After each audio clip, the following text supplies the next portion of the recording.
Rochester and streaming online and in the Odyssey app at The Fan Rochester. The sports leader, 95.7 FM and AM 950. The Fan Rochester, an Odyssey sports station. It's time to start the show and talk about the sports we saw. Inside jokes and takes from Danger and Battaglia. Bills and the Sabres and the Ambers. Who gave a microphone to these jerks? Welcome to the sports bar, that's where you are. Welcome to the sports bar, that's where you are. Welcome to the sports bar, that's where you are. With Danger and Battaglia. Another fine afternoon of fantastic sports talk in the Flower City. On the way in the sports bar with Danger and Battaglia. And we're glad you're with us and listening along at 95.7 FM, AM 950, the free-to-download Odyssey app, and our YouTube channel streaming live now at The Fan Rochester. I'm Danger. That's Battaglia. You know, when somebody announces their retirement, it's like one of two reactions, right? You could have the reaction of, okay, good. It was time. This is an easy exit ramp. Or there's the one that says, kind of knew this was a possibility, knew it could kind of come. For me, it's the latter. Wayne Wilson announcing his retirement today. RIT men's hockey coach, friend of the sports bar. Yeah. Wayne Wilson retiring after, what did we say? 33 years as a head coach.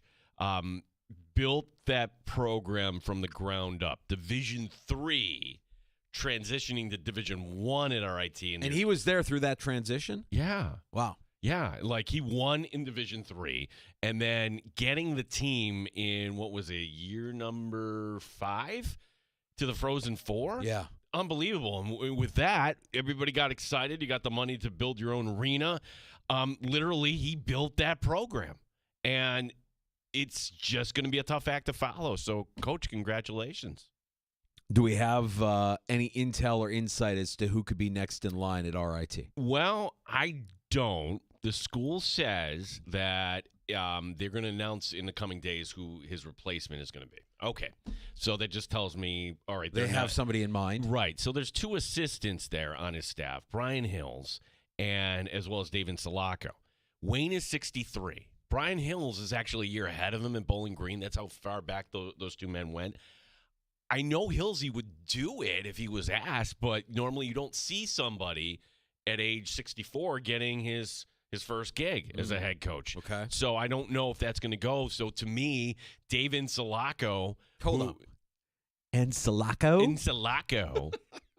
Who played at Brockport. Maybe if you're like his sister was an Olympian. I mean, he is like Rochester through and through. David Sulaco, home. Mike Rotolo. Someday you'll Mike be the Rotolo. Yeah, Rotolo and Sulaco. Someday he'll be the Capagreco. Look, any of those guys. Maybe Mike, not yet. Mike, someday you'll be the head coach at RIT. But I would say if Brian wants it, it's his. And then if Dave wants it, then it would be his. So, and I would not go outside the family here. Oh, it'll be interesting to see how that shakes out here over the course of the coming days with RIT putting out the statement that head men's hockey coach Wayne Wilson retiring. And this last season felt like a down year. Wilson made a point to talk about how much it has changed. Of course, a long line of coaches now talking about how college athletics has changed, and you have to have a different mindset, a different skill set to thrive in today's environment. Yeah, it's not as simple as, hey, we're going to recruit you and you're here, and if you want to go somewhere else, you got to sit out a year. I mean, we all know the rules now. And for Wayne Wilson at age 63, and he's a grandfather, and he's accomplished a lot. And you will never have another coach win that many games for RIT. Well, don't say never. I mean, you say never, and then Ovechkin comes along and beats a record that I thought was never going to be broken.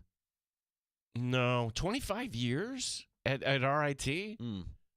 That would be, like, you and I are not going to be around, maybe, to see, like, the conclusion. No, you're probably right. You're probably right on that one. That we probably won't be around to see. But that's one hell of a run, and happy trails to Wayne Wilson calling it a career and retiring as the head coach of the RIT men's hockey team. Great run. Speaking of the NCAA, I want to get into this because Congress wants to federalize college sports. What could possibly go wrong we'll get into it here in a second. Let's set the table first in the sports bar. Let you know who's stopping by, because Jimmy Patsos is one of our favorites. Jimmy Patsos, former head coach at Siena. He is right now doing television on the Washington Wizards broadcast. They're like the joke of the NBA, but not a joke is Jimmy Patsos, because he just comes in with fire. And Are we setting an over-under for name drops? if we tell him Boeheim's coming in, he might want to get up here on Friday, right? We want an inside joke. Jimmy, give us an inside joke to break the ice with Boeheim when he comes in here on You got Friday. a Jim Boeheim story? Because we got him coming in the studio. We will talk to Jimmy Patsos, because obviously what Denver did yesterday, I'm still trying to wrap my mind around it from this standpoint, Danger. Sure, maybe the actions of the head coach, as you read more about this, it was actually Russell Wilson getting minutes over Aquinas Westbrook. Yeah. Mr. Unlimited's not in Denver anymore, but that would be something to see him out in the court for the Nuggets. He probably would do They're it. one and the same. if Two you guys asked that are him. washed. Yeah. Two guys like Westbrook. How are you still in this league? Westbrook taking minutes away from Jalen Pickett. If that like in the GM, but that is like one of many issues apparently behind closed doors. Okay, why didn't you make this move last month? Why didn't you wait until the end of the season? There's plenty of instances where the head coach and the GM actually don't like each other, and you just kind of do unless it was so untenable. Jimmy, I can't wait to get his take on this. Yeah, we'll have Jimmy Patsos, and we'll talk some NBA. We'll talk some college basketball coming up here at 4:25. Like Russell Wilson in Denver. Like, yeah. Nuggets country. Let's ride. Let's ride. Giants country. Giants country. Let's cry. Giants country. Let's cry. Perfect. Let's cry. Let's cry. Let's ride. Let's cry. Let's ride. Perfect. Broncos. Let's country. ride. Perfect. One more time. Broncos country. Let's ride. Broncos country. Let's ride. Yeah. You can see him out there, starting point guard for the Denver Nuggets, also starting quarterback for the Denver Broncos, singing the national anthem at the Colorado Avalanche. He does it all. Mr. Unlimited. Yeah. PJ Glasser is the host of Send It In. Baltimorean PJ Glasser. There it is. The Baltimore East bracket 2025, hon. We'll crown a champion. I was just looking over. I mean, that's what we were talking about with Rotolo. Who's the guy that's in line, the assistant coach that could be in line for Dave and Sulaco. And Sulaco. Could have added them to the bracket. Those are a couple of good ones. Will it be better than Hippolito Pichardo? Hippolito Pichardo? Are you kidding me? Hippolito Pichardo versus the word on. That's the matchup I'm looking forward to here. I think Hippolito Pichardo is our 2025 winner here. We're down to the Sweet 16, and we're going to get a champion by the time we're done with PJ this afternoon. Okay? Can I just maybe kind of I'm happy that we didn't go with Octavio Dotel after what happened. Yeah, I think so. I think we dodged one on that one. We'll also get some winners. The host of Send It In on the BetMGM network, that's PJ Glasser, our favorite Baltimorean. He's going to stop by the sports bar here in less than 20 minutes. Insider calls are presented by BetMGM. Go check out all the latest lines today on the BetMGM app. I know you want to get to the NCAA stuff, but it's Masters Week, right? And it's the time where, yes, place you would love to be, rubbing shoulders with people and just all sorts of wealth. And these men are your idols, the guys you watched growing up. Arnold Palmer for many. And for us here in Gen X land, or maybe even if you're, a millennial, you loved yourself some Tiger Woods. Tiger Woods was the guy who showed up on the scene, wasn't like anybody else, broke the mold, and just won. And just dominated in sport, Danger, where you're not supposed to dominate. And, well, to see this video that was put out today, and, look, it's for a good cause. It's Tiger reading, and the Masters trying to raise money for whatever it is. And I'm just looking at this, and his face is puffy.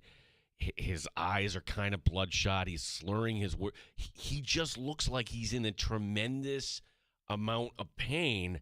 And I just come to the realization that maybe it's just better that we remember Tiger for who he was rather than let's just try to prop him up every year when the Masters comes around. Oh, yeah. That's interesting because you mentioned it. I think a lot of us just remember how dominant he was in that sport, how he arrived on the scene, how iconic he was, and how quickly things took a sharp turn in the wrong direction. He had a dark side and probably still has a dark side that we only know parts of, right? Like some of what was exposed was enough to kind of derail him. And I think most of the great ones have that dark side. It's a fuel for them. It's something that leads to them being even more competitive than the guy next to them. But I'm just saying in general. Okay, I'm sure some people were like, "No, I was all against this from the get-go," and when the Thanksgiving 2009, whatever it was. I can give you a story. Like growing up, I always kind of thought it was I made fun of people that were older than me that loved Mickey Mantle. Mickey Mantle was my hero. I'm Billy Crystal, and to see Mickey Mantle and the Yankees. Mickey Mantle was a bad dude. He was a drunk, a womanizer, and you know what? He treated his body like crap, and his career kind of ended way before it should have. Does that sound familiar? And it was just kind of one of those, wait a second.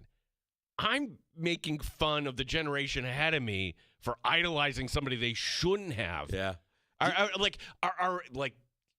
Will our kids be mocking us for like, oh my gosh, Tiger, did you see Tiger today? Where this is a guy that literally had it and threw a lot of it away. You don't have to. My wife, my own home, she doesn't understand it. Like she will look at me like, why? Why do you hold him in such high regard, knowing everything that you know about him? It's almost like I get viewed through a negative lens because I see what the guy does. And I turn a blind eye to all the bad crap and only think about the greatness of the player. And I don't have an answer for that other than the joy that he brought in watching him compete. I don't want to say a lot of our heroes are flawed. They're just flawed individuals. And the greats, I think, all have that dark side. Michael Jordan had a dark side. Tiger certainly had a dark side. You mentioned Mickey Mantle. I mean, the list goes on and on and on. You could think about your favorite athlete, and chances are, if they are truly great, they have a dark side. Hate to tell you, Josh Allen has a dark side. You might not know it. It might not be present. He might not show it to you, but I guarantee you that somewhere there is a dark side. And somebody that is that competitive, and we get how competitive he is, there's a dark side. It's fuel. It's what makes them great to elite, right? That's the difference.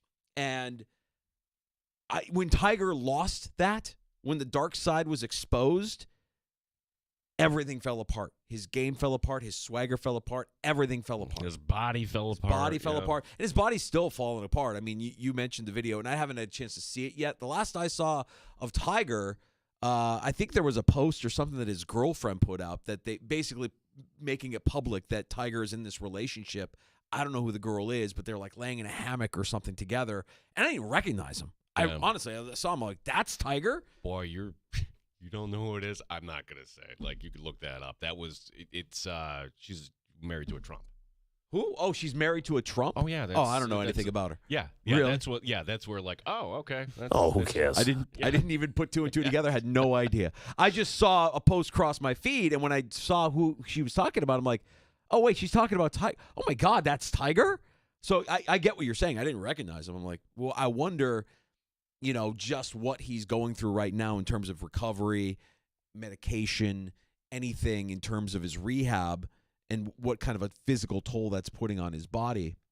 And I don't know that we'll ever see Tiger competitively again, right? It was one thing to see him, we're all emotional when he won his last Masters. He gets the hug from Charlie and the whole thing. I mean, maybe that's what we look forward to. Is it's not really Tiger that we should be looking forward to. Let's see what Charlie becomes. Let's see if Charlie can come onto the scene with the same kind of rage that Tiger did. Well, I mean, it's a cycle, right? Like that, and part of what drew us in with Tiger was we got to learn his story, but like, oh my gosh, he's got an overbearing father. Yeah. Like since day one.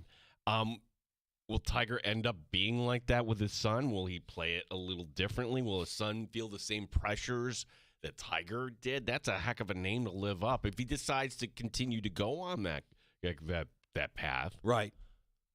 Well, that'll be interesting. And what do we have today? The par 3? Par 3 today. Par 3. I hate that my mind goes there, but knowing what we know about professional athletes, and like I said, most of them have a dark side. Watching the par 3, and you got families and kids and everybody, and like all I could think to myself is almost all these guys have a dark side. And I would be willing to bet that a good majority of them are unfaithful or, like just in general, professional athletes kind of have it all and are used to having it all and want it all because they're competitors. They're all alphas. And they usually get it. So I always laugh. I just think it's the Masters is just so dolled up for us, right? Well, it's fake. You have the fake flowers. You have the fake bird noises. Fake sand. You also have a big storyline that you will not hear anything about. Like Augusta, if you go around and drive around the town and you're getting into the south there, still devastated by the hurricane.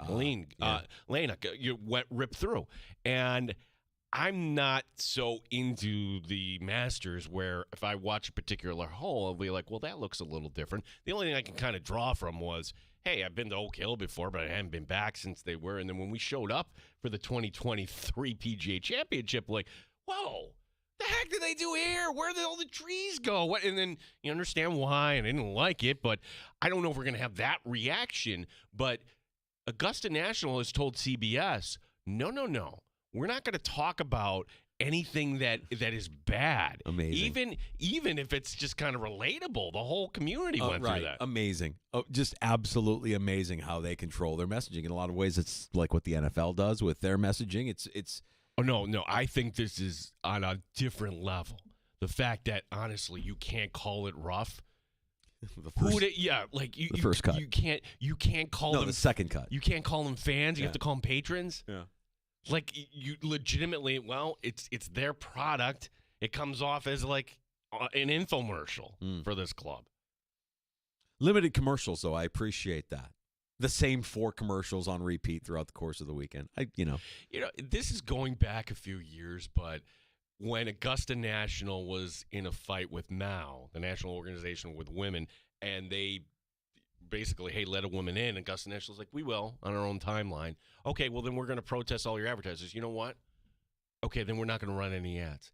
CBS ran the Masters without any ads. Like, where else would that happen? I just remember watching this. I'm like, wow, we should have more controversy. Yeah, right. Yeah, let's. Wow, this is fantastic. So with the par 3 today, everything gets underway tomorrow. We'll keep you updated here, and God, we got a lot of fun lined up this week for the rest of the week too. I mean, not only Dan Fates tomorrow, we'll have Ryan Miller stopping by the sports bar. That's amazing, and then Jim Boeheim, the legend, the Hall of Famer, in studio Friday afternoon, 4:00. That's going to be that is going to be fun. Yeah, we got to ask Jimmy Patsos for a Boeheim story. Now, what if I told you that a new bill being cooked up in Congress would cap a college head coach's salary at $500,000?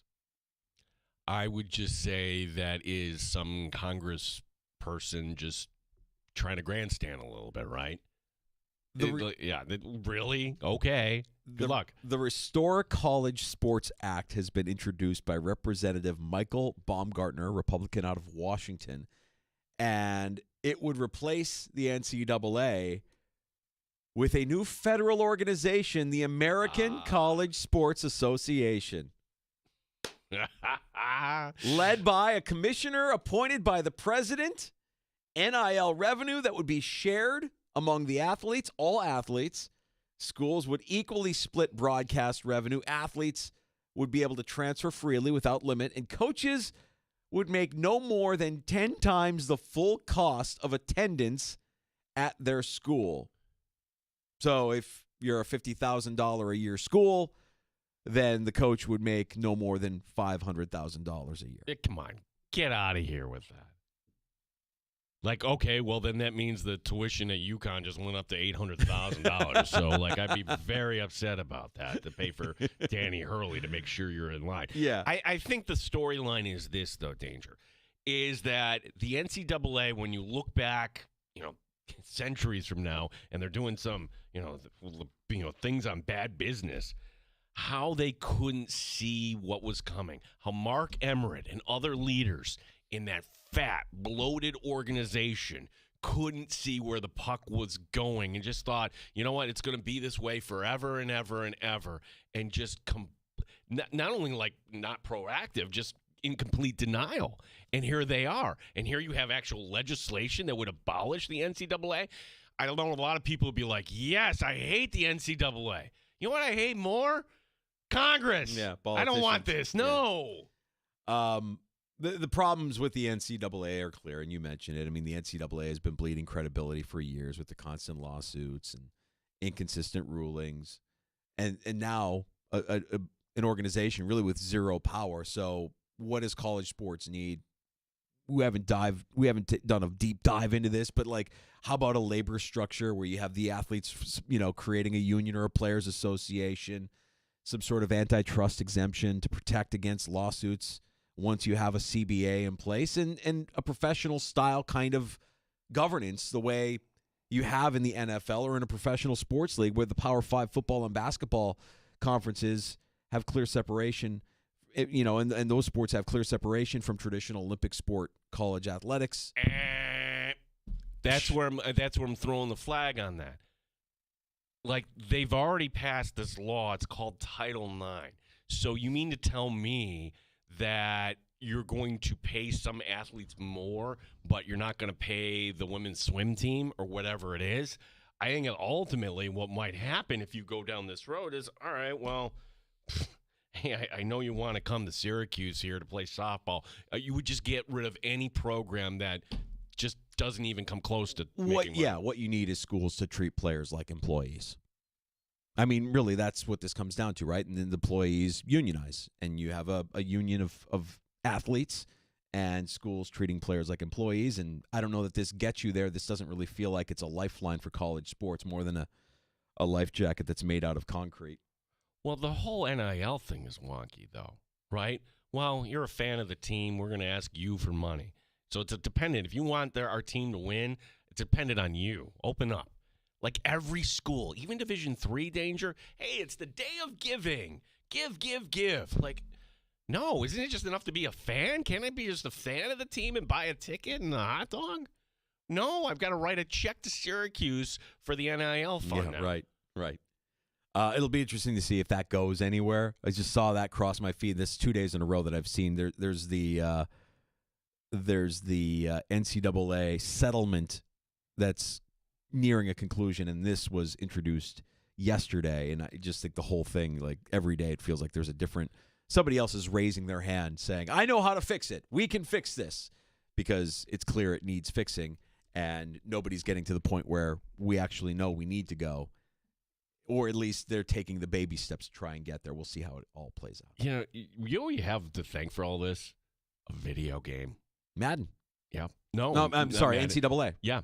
Ed O'Bannon, UCLA champion. Hey, why is my name on there? What are you doing? I didn't say that was okay. Yep. No, he's right. It's absolutely right. PJ Glasser's the host of Send It In. We'll get some winners, and we'll address the Sweet 16 in our Baltimore East Bracket 2025, hon. That's coming up next on The Fan Rochester, along with your calls on the Good Smoke Barbecue and Pub Wingman line, 866-4FAN, 866-4326. Award-winning barbecue from Good Smoke Barbecue and Pub, 135 West Commercial Street, East Rochester, goodsmokebbq.com.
update. All right, team men's hockey coach Wayne Wilson announcing his retirement today. He had been there since 1999. The school says they'll announce a replacement in the coming days. Rochester Americans are home tonight taking on Belleville. Don Stevens, Andrew Mossbrooks will have your call beginning at 7 here on The Fan. On the Major League scoreboard, they're in the 12th inning. No score still in Pittsburgh between the Cardinals and the Pirates. The Marlins have now scored a run here in the top of the ninth, extending their lead to 3-0 over the Mets. The Yankees get a 2-run homer from Ben Rice, trying to avoid the sweep. Yankees leading the Tigers 2-0. They're in the ninth. End of 4, the Rangers and Cubs tied at 1. Coming up in a little bit, the Orioles taking on the Diamondbacks, the Reds in San Francisco, the Dodgers taking on the Nationals. Red Wings doubleheader coming up in Worcester. Gene Battaglin, the sports leader, 95.7 FM and AM 950, The Fan Rochester. Pull up a stool and join us. 585-866-4FAN. 866-432-6. The Sports Bar with Danger and Battaglia on the Sports Leader, 95.7 FM and AM 950, The Fan Rochester. All right, we are joined now by the host of Send It In, Odyssey Sports Betting Insider PJ Glasser. Insider Calls presented by BetMGM. Go check out all of the latest lines today on the BetMGM app. But PJ, for our own amusement, no, really, everybody's been waiting for our conversation with you, our follow-up as we look at the Baltimore Ease Bracket 2025, hon. We've got the Sweet 16, and we got to crown a champion this afternoon, PJ. Guys, I'm very excited. I'm glad you're doing better. I missed you last week. Excited to crown a champion. My bracket was not good in the NCAA tournament, so I'm hoping that this bracket we fill out is much better. And fellas, it's Masters week, and you know what that means. We got the live guys over, and Bryson DeChambeau is back. So looking forward to that. Let's talk Masters out of the gate. Sure. We'll get to the bracket here in a little bit. We know how much golf is your thing, PJ, and this is the one that everybody pays attention to. It's a rite of passage. It starts to feel like spring everywhere when the Masters is on. So what do you like about this field, and who do you like this weekend? Who's playing hot? So if you guys gave me a free bet and said, who do you think is going to win the Masters this week, I would plant my flag. Colin Morikawa would be my guy at 14-1. He is just in great form. He's played 5 events this calendar year, you guys, and he's playing like the big boy events. You know, he's playing like the Players and the Arnold Palmer Invitational and the Genesis. Like, these are the events that he's playing. He hasn't finished worse than tied for 17th, and the last 3 times he's played Augusta, he's finished in the top 10. So he's not only in great form this year, but he's got great course history recently at the Masters. He just plays better and better every time he goes. So I really like Colin. I also like Shane Lowry a lot this week. He's one of the better iron players in the world right now.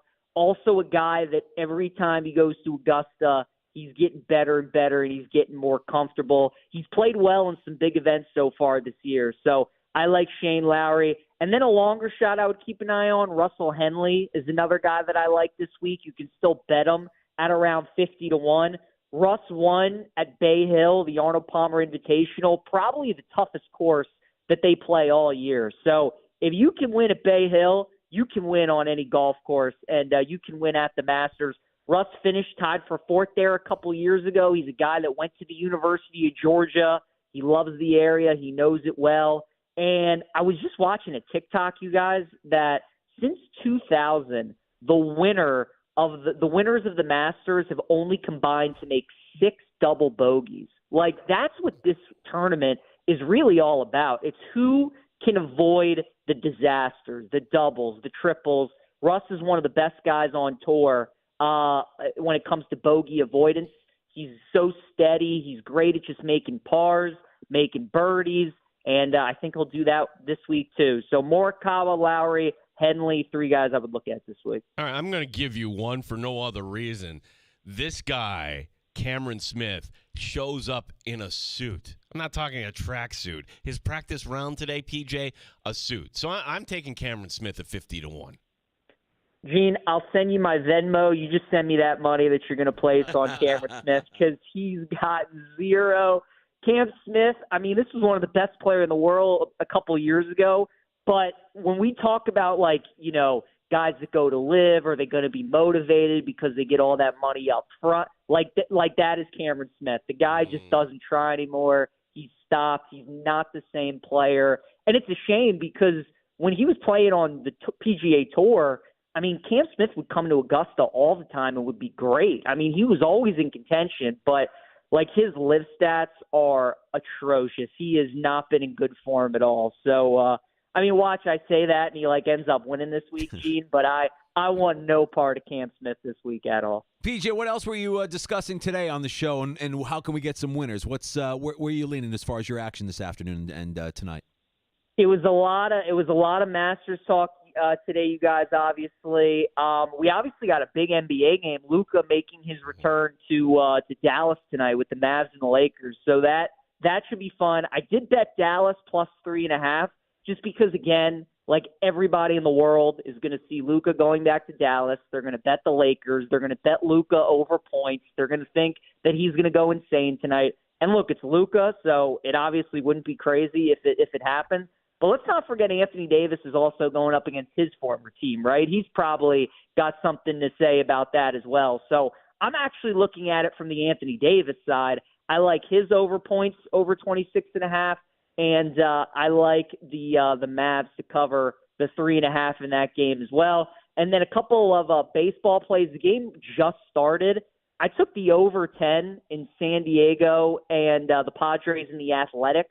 The overs are a perfect 5-0 so far out in Sacramento. I'm going to keep riding them until they don't hit. So I took the over 10 in that one. And I like the Astros today on the money line against the Mariners with Hunter Brown on the mound. So a couple baseball plays that I like as well. Dodgers kind of, by their standard, they're not getting swept in Washington here, right? Coming up at 4:05. Gene, I'm glad you brought that game up, actually, because they have struggled the last two games. You mentioned they're on the verge of getting swept. I actually would bet the Nats again today on the run line at plus 1.5. Guys, the weather in D.C. has not been great. You obviously know I live in the area. It's been cold. It's been rainy. It's been windy.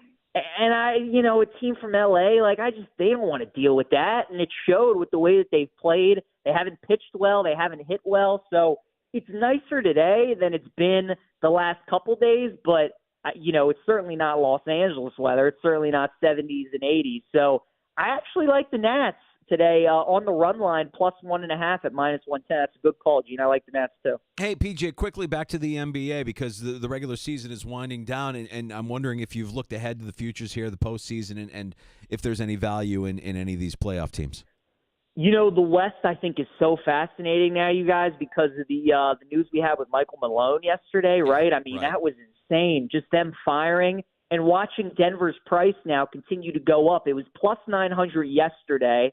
Then, obviously, people got a night to sleep on it. This morning, I wake up. It's 11-1 on BetMGM. I get it. I wouldn't bet the Nuggets either. The way that they're trending, their defense is no good.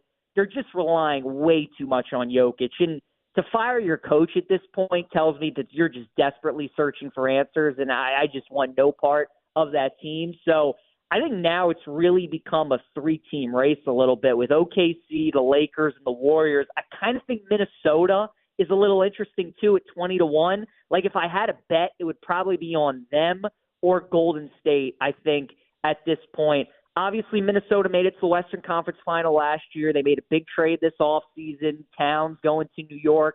It took Minnesota a little bit to get going, but I think now that we're heading into the playoffs, they're going to be one of these teams that benefits from, teams obviously trying and everybody playing every day and the game slowing down and all these sorts of things. So keep an eye on Minnesota and then Golden State, fellas. I mean, Steph is just playing at a Steph level right now. Jimmy Butler's been really good. We obviously know what he does in the playoffs.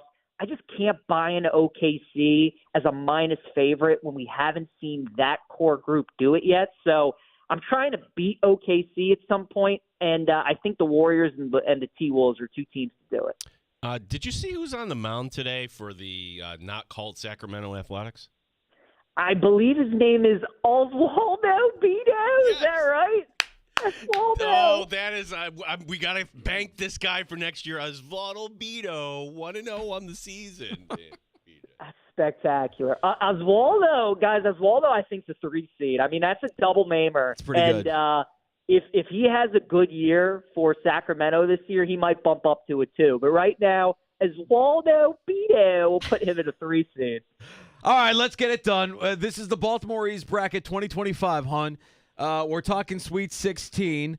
We narrowed down the field from 32 to 16 the last time we spoke a couple of weeks ago when the tournament was still going on. We want to crown a champion. The defending champion from 2024, Olympic speed skater Apollo Anton Ono. We'll get to him in a little bit. Let's start with the matchup here in the round of 16 between the 1 seed Baltimore quarterback legend elite quarterback Joe Flacco versus number 2, the 2 seed here, Placido Polanco. PJ, what say you?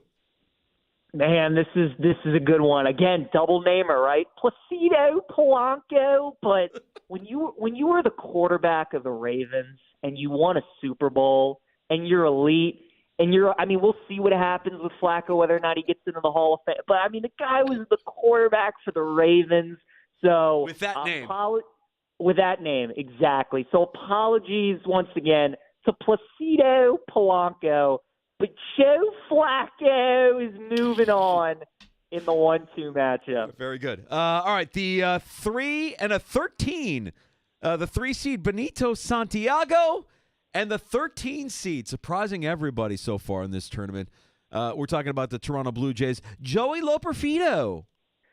Joey Loperfido was a good one. That was a nice little upset. That was kind of our McNeese over Purdue in this tournament. We didn't have many upsets, but the one that we did was Joey Loperfido. But no, it's Benito Santiago has to advance to the next round. We're going with Benito. All right. The 5 seed in the Old Bay region was the name that introduced us to your Baltimoreese accent. That would be Megan Rapinoe taking on the legend, the 6 seed, Bartolo Colon. Oh, my goodness. This one, this is a heavyweight. Guys, this is like the Final Four we got in San Antonio. This is 2 heavyweights going at it. We love our guy Bartolo. We really do. Again, 2-namer, Bartolo Colon. But like you said, Danger, Rapinoe, she started this all. That's got to account for something. We're sticking with our guns. We're going Megan Rapinoe, I think, in a small upset there over Bartolo. All right. We've got the 7 seed, Hippolito Pichardo, against the 9 seed, the word on. Oh, man. The suddenness of the word on just makes me want to take that. It's so good. But again, we were talking 2 weeks ago. If your name is Hippolito, I think the parents envision when they name their son Hippolito that it would be because he would be advancing in the Baltimore bracket. So we're going to do right by the Pichardo family and take Hippolito to move on to the next round. Very good. All right, we've got our final set for the Old Bay region. We go to the Stoop region where the defending champion, the 1 seed, Apollo Anton Ono, takes on Giovanni Gallardo. Giovanni Gallardo obviously made a nice name for himself in Major League Baseball. Solid name to say in the Baltimore accent, but we're going to need something a little bit stronger to take down Apollo Anton Ono. He's going to advance to the next round. The 3 seed Carlos Delgado against the 4 seed NBA star Bam Adebayo. That's a good one. Carlos I got to almost say him out loud to see which one I like better. Carlos Delgado or Bam Adebayo. You know what? The Heat are really been disappointing this year. Bam's having a nice season, but the Heat are disappointing. They obviously traded away Jimmy. I'm going to go with Carlos Delgado moving on to the next round. Yeah, I'm going to go with Carlos. All right, very good. A 12 seed, one of the upsets from the first round in fictional opera singer Enrico Palazzo versus Antonio Bastardo. Oh, man. Antonio Bastardo. James, what was the other one? I can't even remember the guy's name. Enrico Palazzo, fictional opera singer from the Naked Gun movies. Let's go with him. We need a double-digit seed in the next round. Enrico Palazzo. I like it. We'll advance him. Finally, the 7 versus the 8 in Manny Machado versus Orioles catcher prospect Sammy Basayo. Oh, man. We are I in know the you're going. golden age of Baltimore Orioles and Baltimoreese. That we are. And you're going mano-a-mano with a former O against the current O. I'll go with Manny Machado over Samuel Basayo because we haven't seen Samuel play yet with the Orioles. So until you are an Oriole, I can't have you advancing as an Oriole in the Baltimore bracket. Manny obviously had some good years here. He's a future Hall of Famer. Give me Manny Machado. The Elite Eight is set. Oh, Back to the Old Bay region. Flacco Let's do it. versus Santiago. Oh, my goodness. Joe Flacco, Benito Santiago. Who you got, PJ? I got to go Joe Flacco. Fellas, have to. Flacco to the Final Four. Megan Rapinoe versus Hippolito Pichardo. Oh, my goodness. This is a good one, too. God, I got to go with Hippolito. I know. I hate to see Megan go down, but it's got to be Hippolito Pichardo. Apollo Anton Ono as we move back over to the Stoop region versus Carlos Delgado. Delgado's a good one, but again, guys, we're going to need to take down Apollo Anton Ono. You really got to be on your A game. So he's going back to the Final Four. Enrico Palazzo versus Manny Machado. Oh, man. Again, former Oriole, Manny Machado. Love him. Great Baltimore name. Let's go with Enrico Palazzo, though. We need a Cinderella story to cling to. We need someone that America can get behind, and that is made-up fictional opera singer Enrico Palazzo to the Final Four. That's a 12 seed advancing to the Final Four. And who said that college athletics are not in the Baltimoreese bracket, my friend? We still get a 12 seed, a Cinderella story. Our Final Four is set. The Old Bay final, the Old Bay region. It comes down to Joe Flacco versus Hippolito Pichardo, PJ. I gotta go. I gotta go with Joe Flacco. I'm sorry. I think a lot of people are gonna want Hippolito Pichardo. He was the Ravens quarterback. I can't do it. Joe Flacco to the final. Joe Flacco to the final. Flacco's in the final. That leaves us the final in the Stoop region. Apollo Anton Ono, the defending champ, against fictional opera singer Enrico Palazzo. Guys, we've seen double digits make it to the Final Four before. We've had George Mason. We've had VCU. We've had some nice runs with some of these double digit seeds, but none of those teams win a game in the Final Four. And there's a reason. It's just because they just run into teams and opponents that are too good. And that's what's happening with our friend Enrico Palazzo. He had a heck of a run, but he's just running into the defending champion, and he just cannot get by. Apollo Anton Ono back to the final. All right, we've got 2 1 seeds facing off in the final of the Baltimoreese bracket 2025, hon. You know the names. Guys, I do. We had the Connecticut Huskies go back-to-back. We had the Kansas City Chiefs go back-to-back. We're going to have Apollo Anton Ono go back-to-back in the Baltimore bracket. Wow. Apollo, once again, is the champion. Wow. That's all I can say. Wow. Nobody predicted it. Nobody could have predicted that Apollo Anton Ono would repeat as a champion in the Baltimoreese bracket 2025, hon. This is controversial. There you go. Megan Rapinoe, Hippolito Pichardo, Enrico Palazzo. I know.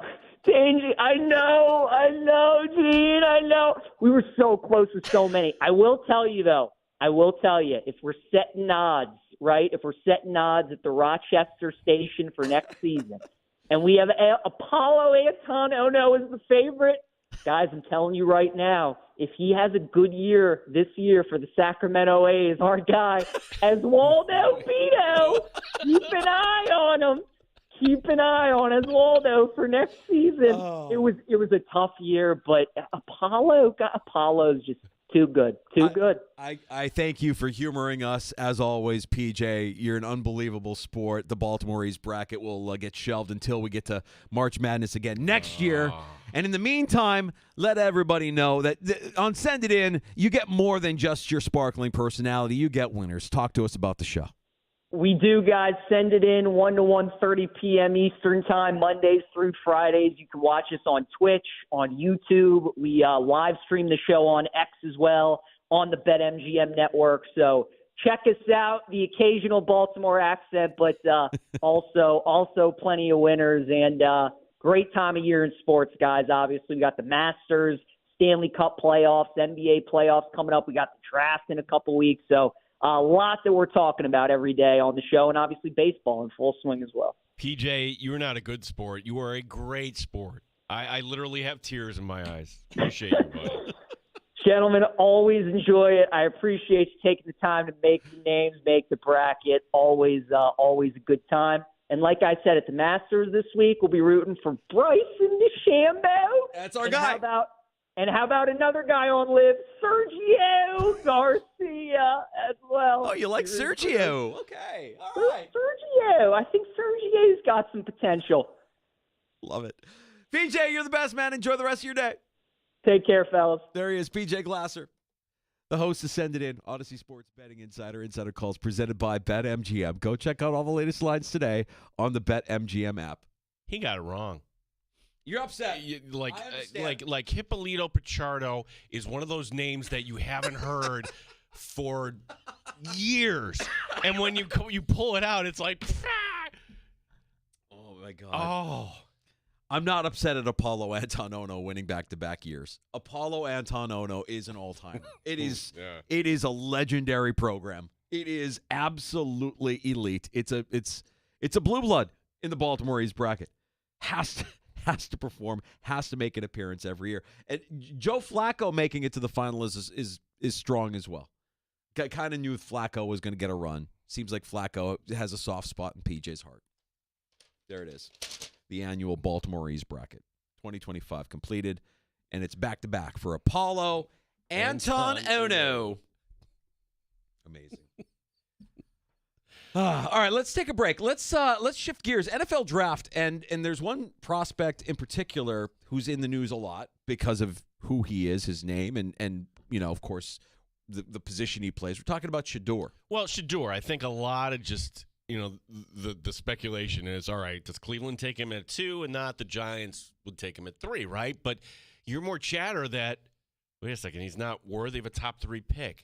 But I think he is a first-rounder, Danger. And the way the board sets up, I think it's fascinating. And what happened last year, could we have something like that actually happen again? And would that actually benefit Shedeur Sanders? We will get into that. We'll also have Jimmy Patsos talk some NBA, talk some college basketball in the 4 o'clock hour, right around 4:25. We have time for your calls on the other side of the break as well. You can join us on the Good Smoke Barbecue and Pub Wingman line, 866-4FAN, 585-866-4326. Award-winning barbecue from Good Smoke Barbecue and Pub, 135 West Commercial Street, East Rochester, goodsmokebbq.com. You're listening to the Sports Bar with Danger in the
HD2 and W239BF Rochester. The sports leader. 95.7 FM and AM 950. The Fan, Rochester. An Odyssey sports station. The Fan, Rochester. Sports update. Congratulations to RIT men's hockey coach Wayne Wilson. He announced his retirement today. School saying they're going to announce his replacement in the coming days. It's hockey night tonight in the Flower City. The Rochester Americans, for their last 5 games here, are at home this season. Belleville, the opponent tonight. Don Stevens and Andrew Mossbrooks will have your call here on the Fan beginning at 7 o'clock. On the Major League scoreboard, the Yankees hold on in the end, 4-3. They avoid the sweep in Detroit. Ben Rice with a 2-run homer for the Bombers. Marlins beating the Mets 5-0. Pirates in 13 innings pull it out over the Cardinals by a 2-1 score. Games that are in progress. Diamondbacks up on the O's 1-0. They're in the second. Padres and Athletics no score in the second. Rangers up on the Cubs 6-1.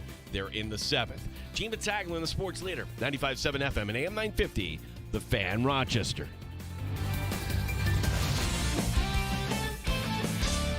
Thank you, Wayne Wilson. The Sports Bar with Danger and Battaglia. 15 days out from the NFL draft. 15 Bart Starr. Matt Perino reporting that the Bills are going to make a run at Jordan Addison. Nope. So I texted my editor actually 4 or 5 days ago and said, miss me with these mailbags moving forward. Mike Danger. Do I have any sort of journalistic integrity at all? No. Gene Battaglia. I come into the studio, Yankees on, and I just look up at the score. It was Tigers 5, Yankees nothing. And I just let a little, and Dan's like, you can't do that. Don't do that. Why can't I do that, Danger? It's not making me a misfit fan if I go, Dan, you're exempt. You're no longer a misfit. Gino, we're working on you. Say what you mean. Say what you mean. The Lakers game was highly competitive until Luka gets ejected. The Cavs clinched the #1 seed in the Eastern Conference. Amerks Belleville. Tonight at 7. 95.7 FM and AM 950 The Fan. Rochester. Was that the Dandalorian doing some voice work there at the beginning of the Open? Our bounty hunter, the finest audio in the galaxy, also lending his voice? Thank you, Wayne Wilson. That was my request because he puts together the Open, and that happened, 2:30? I remember walking out of your office and then like, whoa. Yeah, 2 seconds later, I looked at my feet. I'm like, oh, Wayne Wilson just retired. So I just walked down to Dan. I'm like, hey, Dan, if it's not too late for the show open, can you just put in a thank you, Wayne Wilson? Sure. Thank you, Wayne Wilson. Thank you.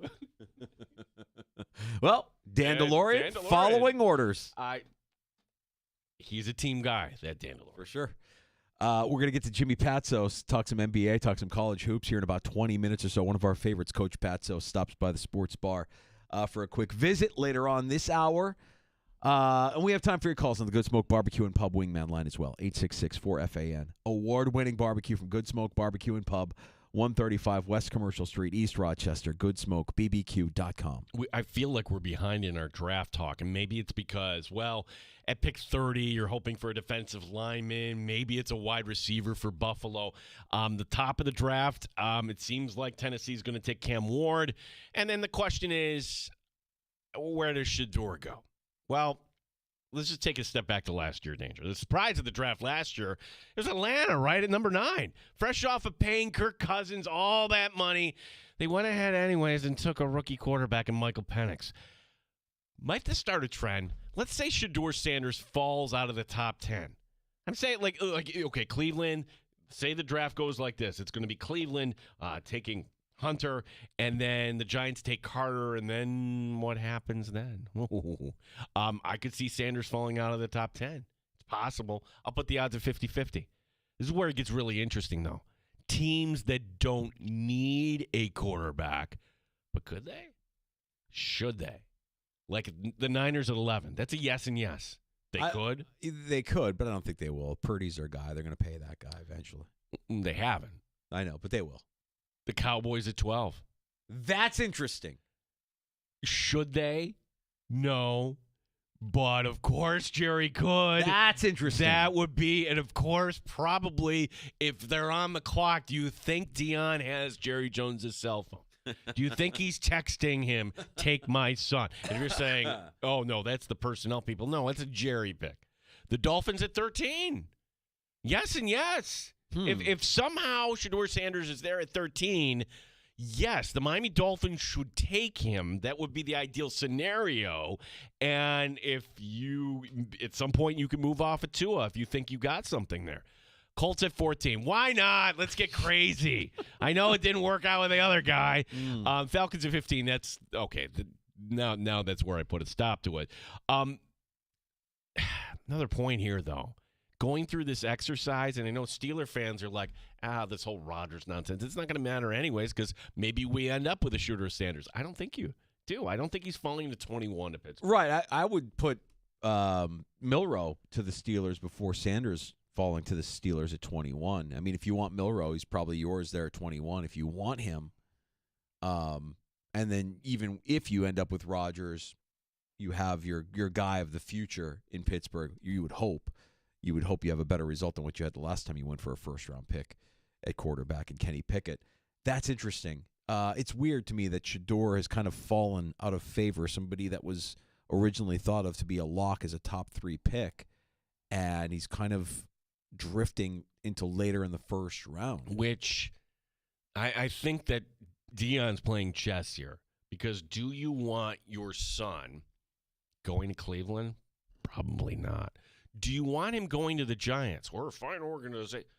No, because the head coach is going to be fired. The GM is going to be fired eventually, and then you start all over, and it's a new coordinator, new this, new that. Probably not. Like these organizations I'm mentioning, even Miami seems like that would be a little more stable than the Giants. I'll push back a little bit saying that Miami won't do it and that the Colts won't do it. Like with Miami, I know Tua's one head injury away from, not playing football ever again. But I think that they're committed. Like McDaniels is committed, he's committed. I'm going to push back on the Niners. Like, okay, Brock, we're not going to pay you. I'm sorry. And the secret for the Niners is, hey, we were able to create this good run by not paying our quarterback. Yeah, but I think with the Niners, really it's can you play Shanahan's system? Can you play within Shanahan's system? And Purdy gives them the best chance to win, given that he's got the most familiarity. Yeah, you could bring in Shador, who's obviously more athletic, but maybe doesn't have the same kind of ability from the pocket that Purdy has. The Cowboys are interesting. The Cowboys are interesting. That would be interesting. I don't know about the Colts. I think the Colts, I'm more compelled to see the Daniel Jones, Anthony Richardson camp battle to see who wins that battle in Indianapolis.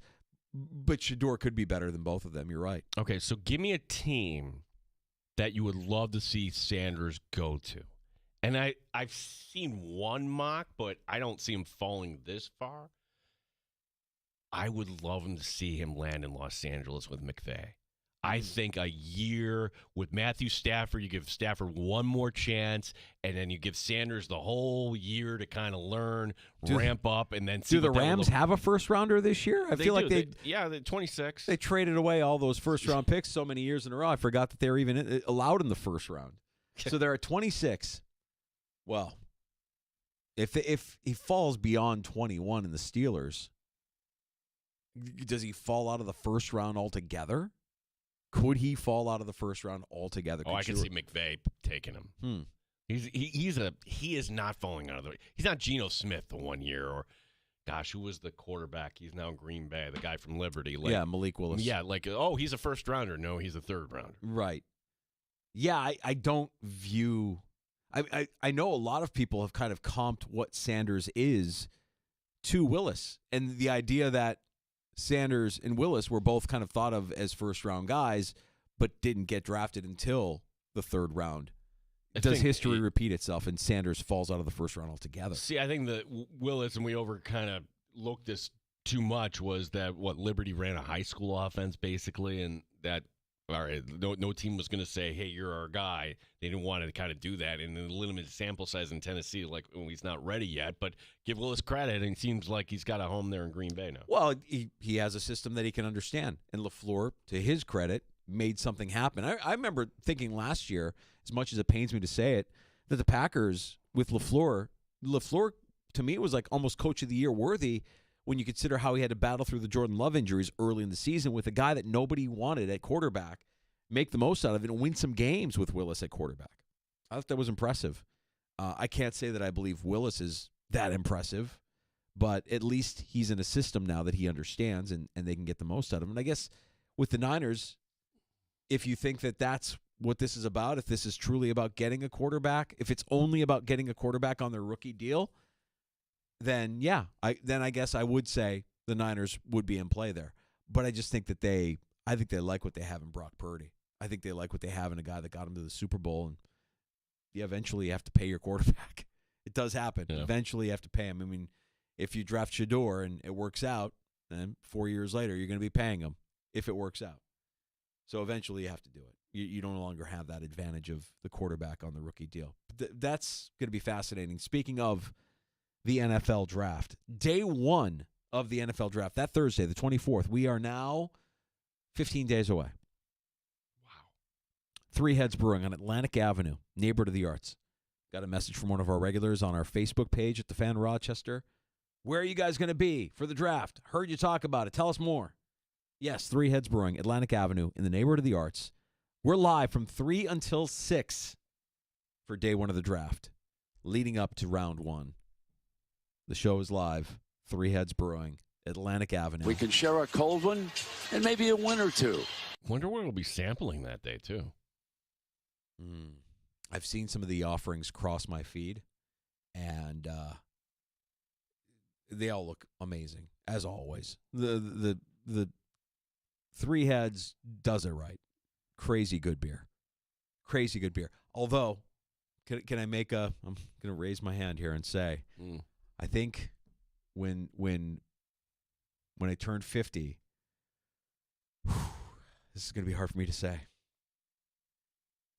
I don't know that I can do the 9% hazies anymore. The 9% hazies kind of, this body is not really built for it anymore. I used to be able to hang. I used to be able to, maybe one. It's like a great athlete recognizing that his skills have deteriorated and that you've got to alter your style. Don't make me emotional here, Gene. All right, I really feel like this is a tough thing for me to admit. I don't know that I'm going to be able to do the hazies moving forward. Maybe what are you doing, Mike Schmidt? The only thing I ever wanted to do. All I ever really wanted was to be able to drink hazies my whole life. But this body can't. Sorry, getting choked up. Okay, fine. I'll have a hazy. I'll have a hazy on draft night. Okay, fine. Twist my arm.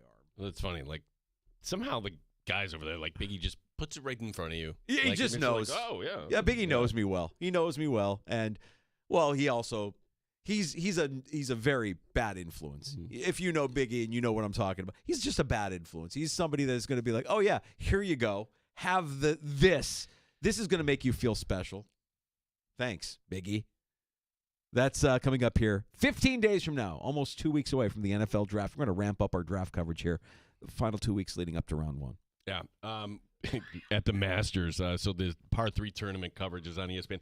I'm glad that Van Pelt is hosting this because we kind of didn't give him the shout out we normally do for the Baltimore accent bracket. I didn't want him calling up and saying, hey, what are you guys doing? No, it is always in the spirit of Van Pelt and Kirkjian. I mean, there's videos of Van Pelt absolutely eviscerating Tim Kirkjian can't breathe. He's laughing so hard because Van Pelt breaks out the Baltimore E's.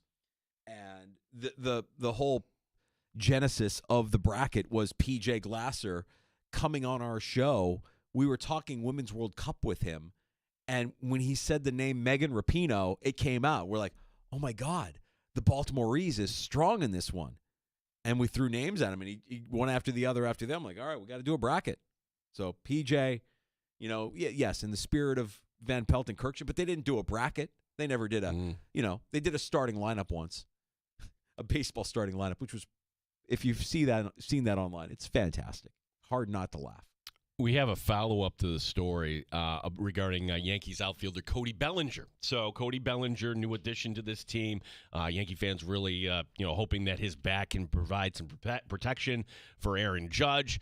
And the Yankees are in Detroit, and they lose on a Monday afternoon. That was originally supposed to be a night game because, well, it was snowing and the temperatures, they moved it up, which, all right, what are you going to do on Monday night in Detroit? You're going to watch the NCAA tournament. championship game and order in some room service. So Cody Bellinger ordered in room service. It wasn't a steak. It wasn't anything. Wings. Oh, yeah? Where'd the wings come from? Well, just from room service, and these were not the boneless wings. I'm happy to report. Boneless wings aren't wings. They're dino nuggets, Gene. Says that they were traditional. There was no sauces. There were no spices or rubs. And Bellinger, quote, they were good coming in, but then I woke up at 4 a.m. and ... It was a tough morning. How could they be good wings, cuz? You didn't have any sauce on them? No rub, no sauce, no rub? Those aren't wings. What's he eating there, cuz? Bellinger moving forward, quote, I can say I will not eat wings for 5 years. I swear, because the thought of it right now makes me sick. Oh, yeah? I can eat wings every night of the week. I can go to all the different places to get wings. I love my buffalo wings. Really? What kind of wings do you like, cuz? I like garlic parm. I like the Josh Allen wings. I like all the wings. They're all good. Oh, yeah? Well, I'm going to go up to Buffalo, and I'm going to go get some hot wings and blue cheese. And then after that, I'm going to take my kids to the Bills game. Den after dad is my favorite. Den after dad. Den after that. It's how we talk.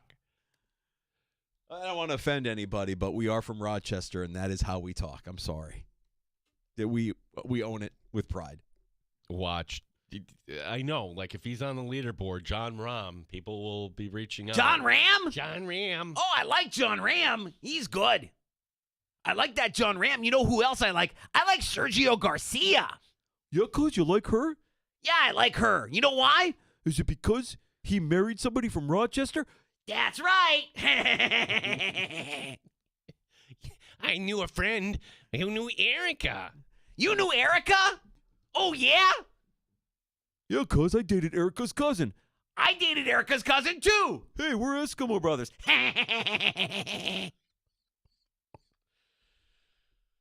All right. Jimmy Patsos, if he's listening, he's like, oh, gosh. Yeah. Why did I commit to this? That's our guy, Jimmy Patsos. He'll get it. You can see him doing work on Monumental Sports. That's the sports outfit in the D.C. area where he covers Wizards basketball. Jimmy Patsos. Be like, hey, how are you holding up after covering this team again? Oof. Like they're the Sabres of the NBA, right? Oof. Oh, the Sabres, by the way. We didn't do a. No, they didn't control their own destiny. You could have done this yourself. Eliminated yourself. You didn't. You let somebody else do it for you. You didn't do it. They're out. They had to win. And even with the win, they're still out. Well, they've won 5 in a row, Danger. It's gonna. Yeah, you know what's gonna happen? They're gonna run it back. Jesus, they're gonna run it back. They're not gonna change anything. No, they just need a different partner for Owen Power on the blue line, and voila. All right. Yeah, well, let's bring in another defenseman. Oh, who cares? Trade another defenseman away. Oh, who cares? Maybe they'll win the lottery. Find a guy that we can put in the top 6. Oh, who cares? Get some goaltending. Oh, who cares? Watching that, I'm like, okay, Kulik's still playing on the line with Thompson. They're not going to send him back. Nah. He's earned his, so we need to develop Constance Hellenius. Don't like it. Yeah. Don't like it. Jimmy Patsos next. We talk NBA. What the hell's going on in Denver? Unbelievable. We'll also get Jimmy's take on college basketball. The season just wrapping up, of course, on Monday with Florida as your new national champion. Jimmy Patsos, the great Jimmy Patsos. Coach Patsos next on The Fan.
update.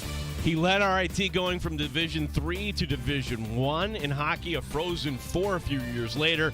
Head coach Wayne Wilson today announcing his retirement. In all, he was the head coach at RIT since 1999. The school announcing his replacement in the coming days. The Rochester Americans are home tonight taking on Belleville. The Amerks have 5 games left in this season. Don Stevens and Andrew Mossbrooks will have your call beginning at 7 here on The Fan. The Yankees avoid the sweep today in Detroit, 4-3. Ben Rice with a 2-run homer. Also Aaron Judge with an RBI single for New York in the victory. Mets, they don't get the sweep over the Marlins. Marlins win this one 5-0. Pirates in 13 innings over the Cardinals by a 2-1 score. Games in progress. Arizona leading Baltimore 1-0 there in the third. The Cubs trailing the Rangers 6-1 there in the ninth. Gene Battaglia in the sports leader, 95.7 FM and AM 950. The Fan, Rochester. Straight up with no chaser. You're in the sports bar with Danger and Battaglia on the sports leader, 95.7 FM and AM 950 The Fan, Rochester.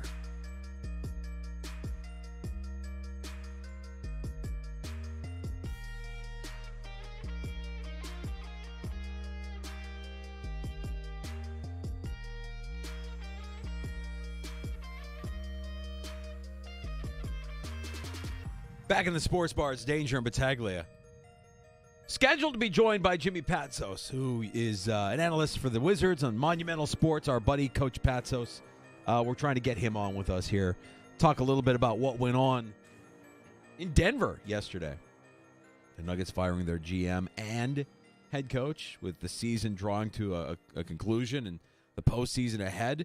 So interesting times in Denver, interesting times in the NBA. As they get ready for the postseason, we will try to continue to get Coach Patsos on with us here. Maybe he'll check in with us before we get to happy hour coming up here at 5 o'clock.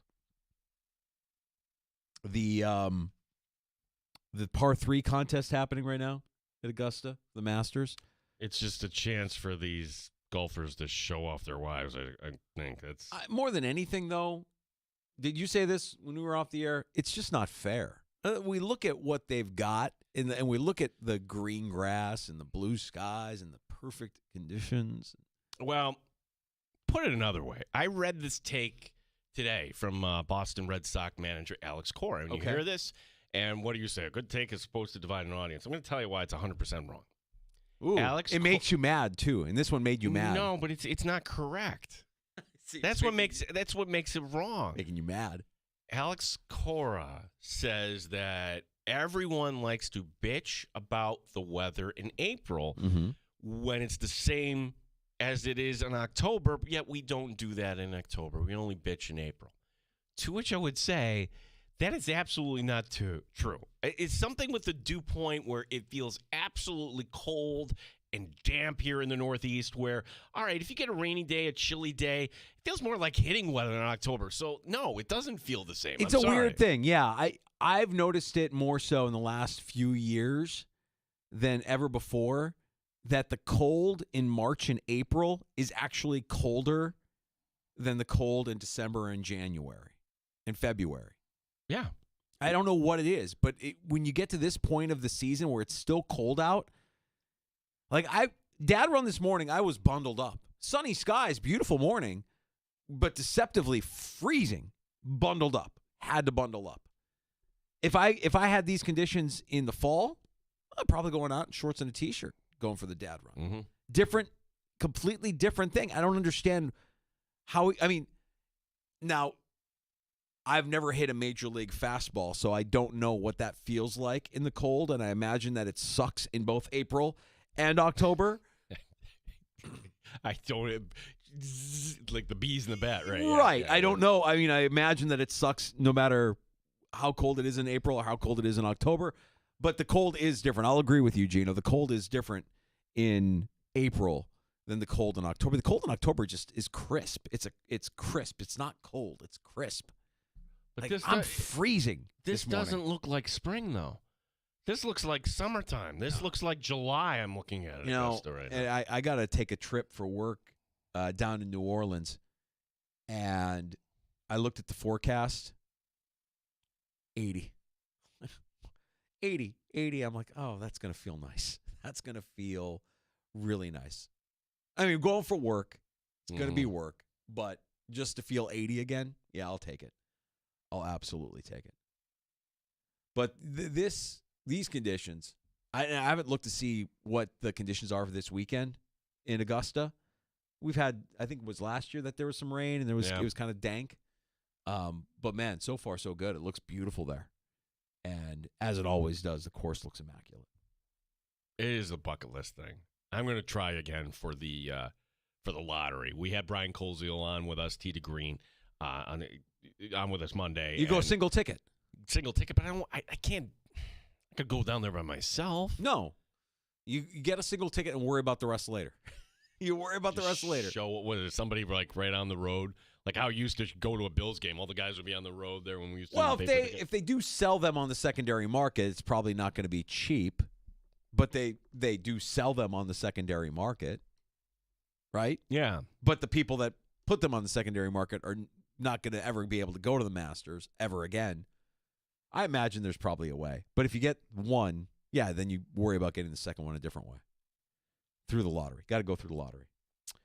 All right, Gino, let's take a break. See if we can get Jimmy Patsos. Come back. Listen, I don't.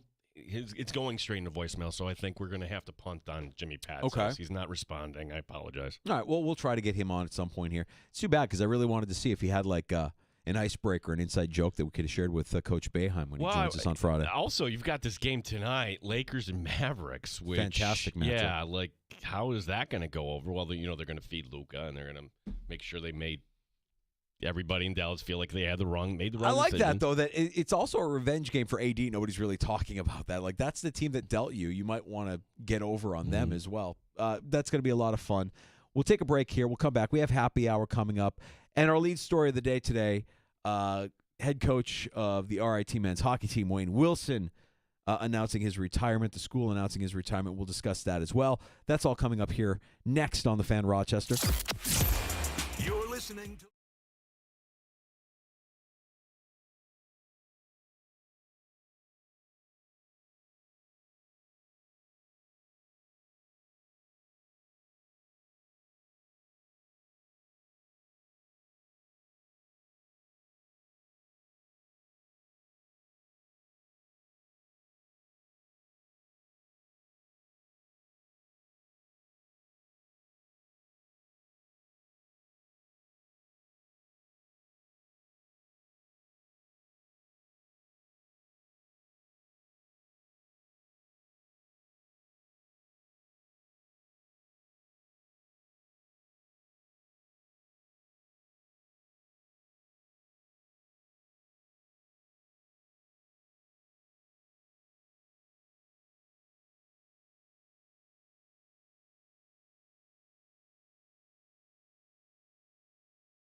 Shattering dunks, bat flips, and hat tricks. 95.7 FM and AM 950 The Fan, Rochester.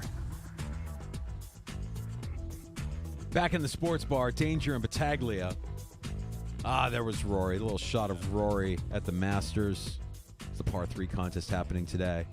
You just keep refreshing the draft tracker, Talbot's draft tracker, at NewYorkUpstate.com. I believe we're up to 12 prospects that have come in to visit now. If you notice, though, they're all the same. Defensive tackles, edge rushers, and wide receivers. So pretty clear as if it wasn't already. Oh, and there's a corner.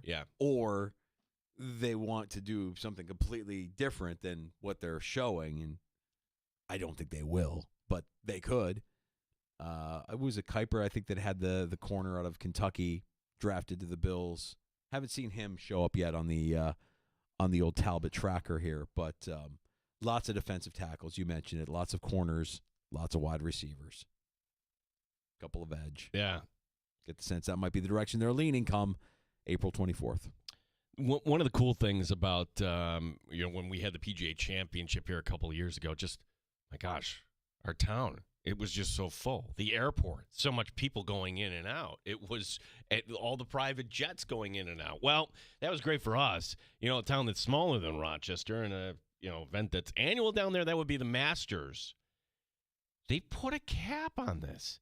There are so many private jets that are going in. They're not going to allow any more. So if you haven't already booked your flight with your private jet, because you just think, I'm going to hire a private jet, and it's like driving a car, right? Danger, I'm going to drive down. Well, apparently that's not the way it works, come to find out. There are over 1,000 flights that are booked between now and Sunday alone for Augusta National, that the closest you can get now is Columbia, South Carolina. Just a couple hours away. If you can't get to Augusta National, Columbia, South Carolina will do just fine. How bad is that? If you don't have a private jet, you could just fly first class. How bad is that? Who am I doing? That's Ina Garten. Oh.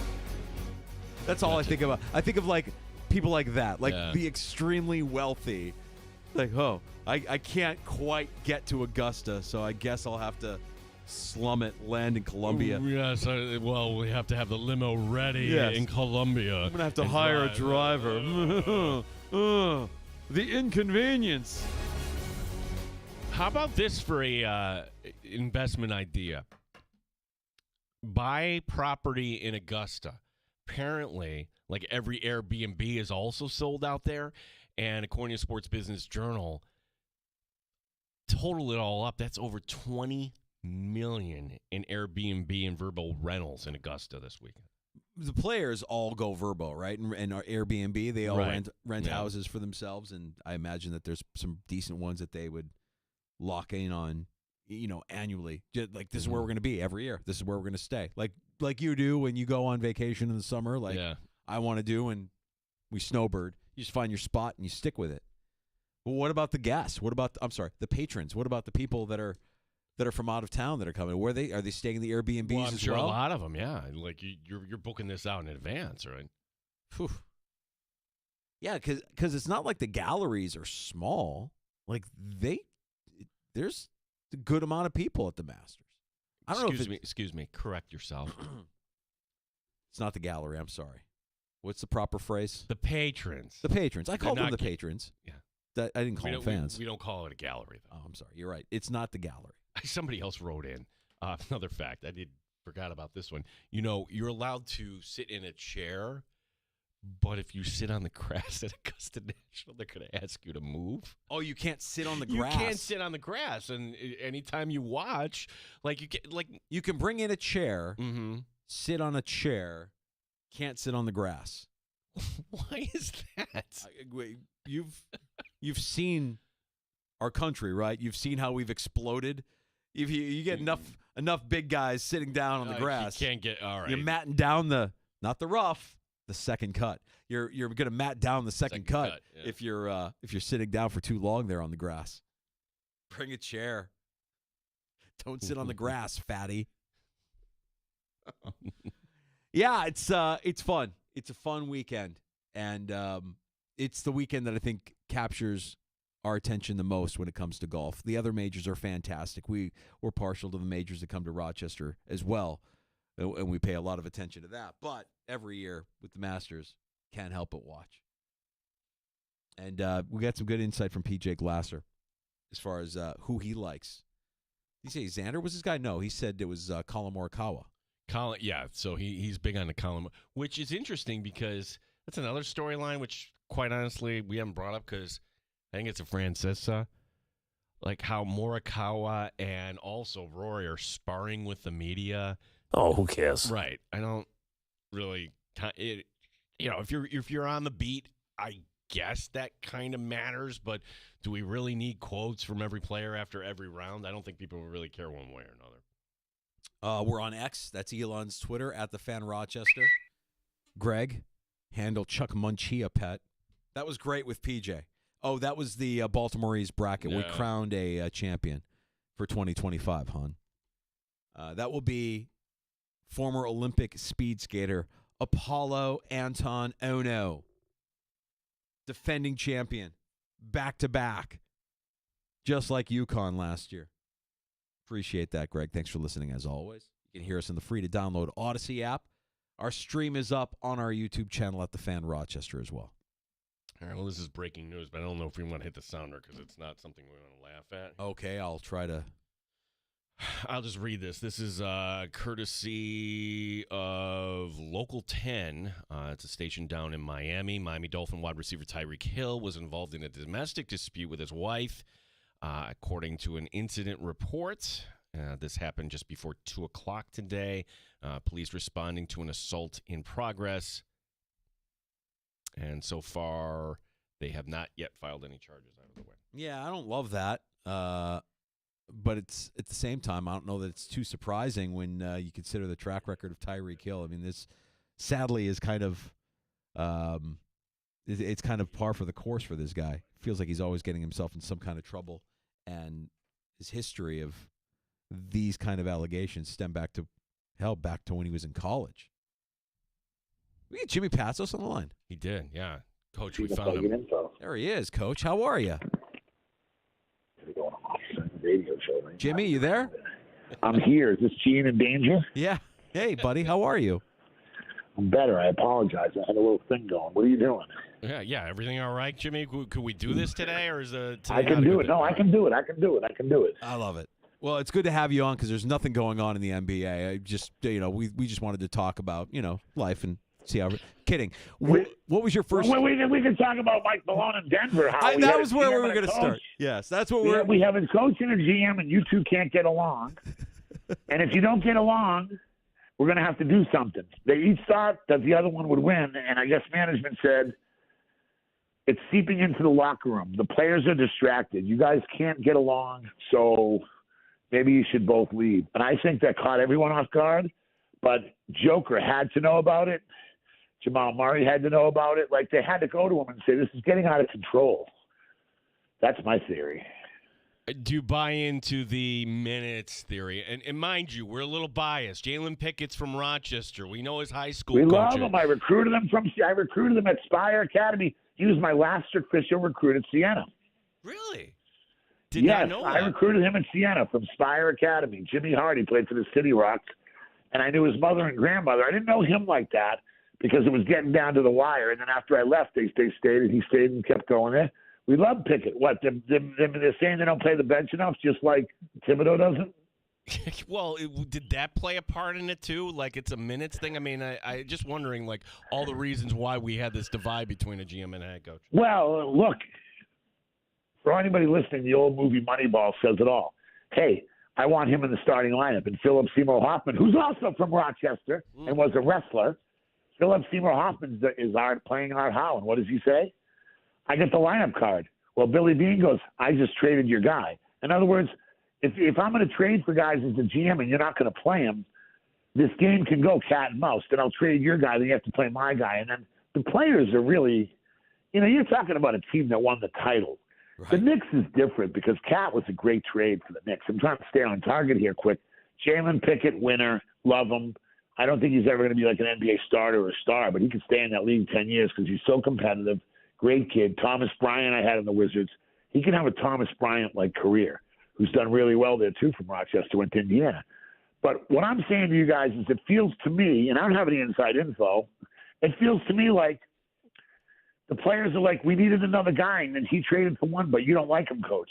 And then coach would tell the players, remember, coach is on the bus and the plane with the trade players. Hey, I didn't want that guy. I wanted another guy, but he didn't get him, so I'm just going to play you guys. And they're like, we won the title 2 years ago, and now we're like all messed up.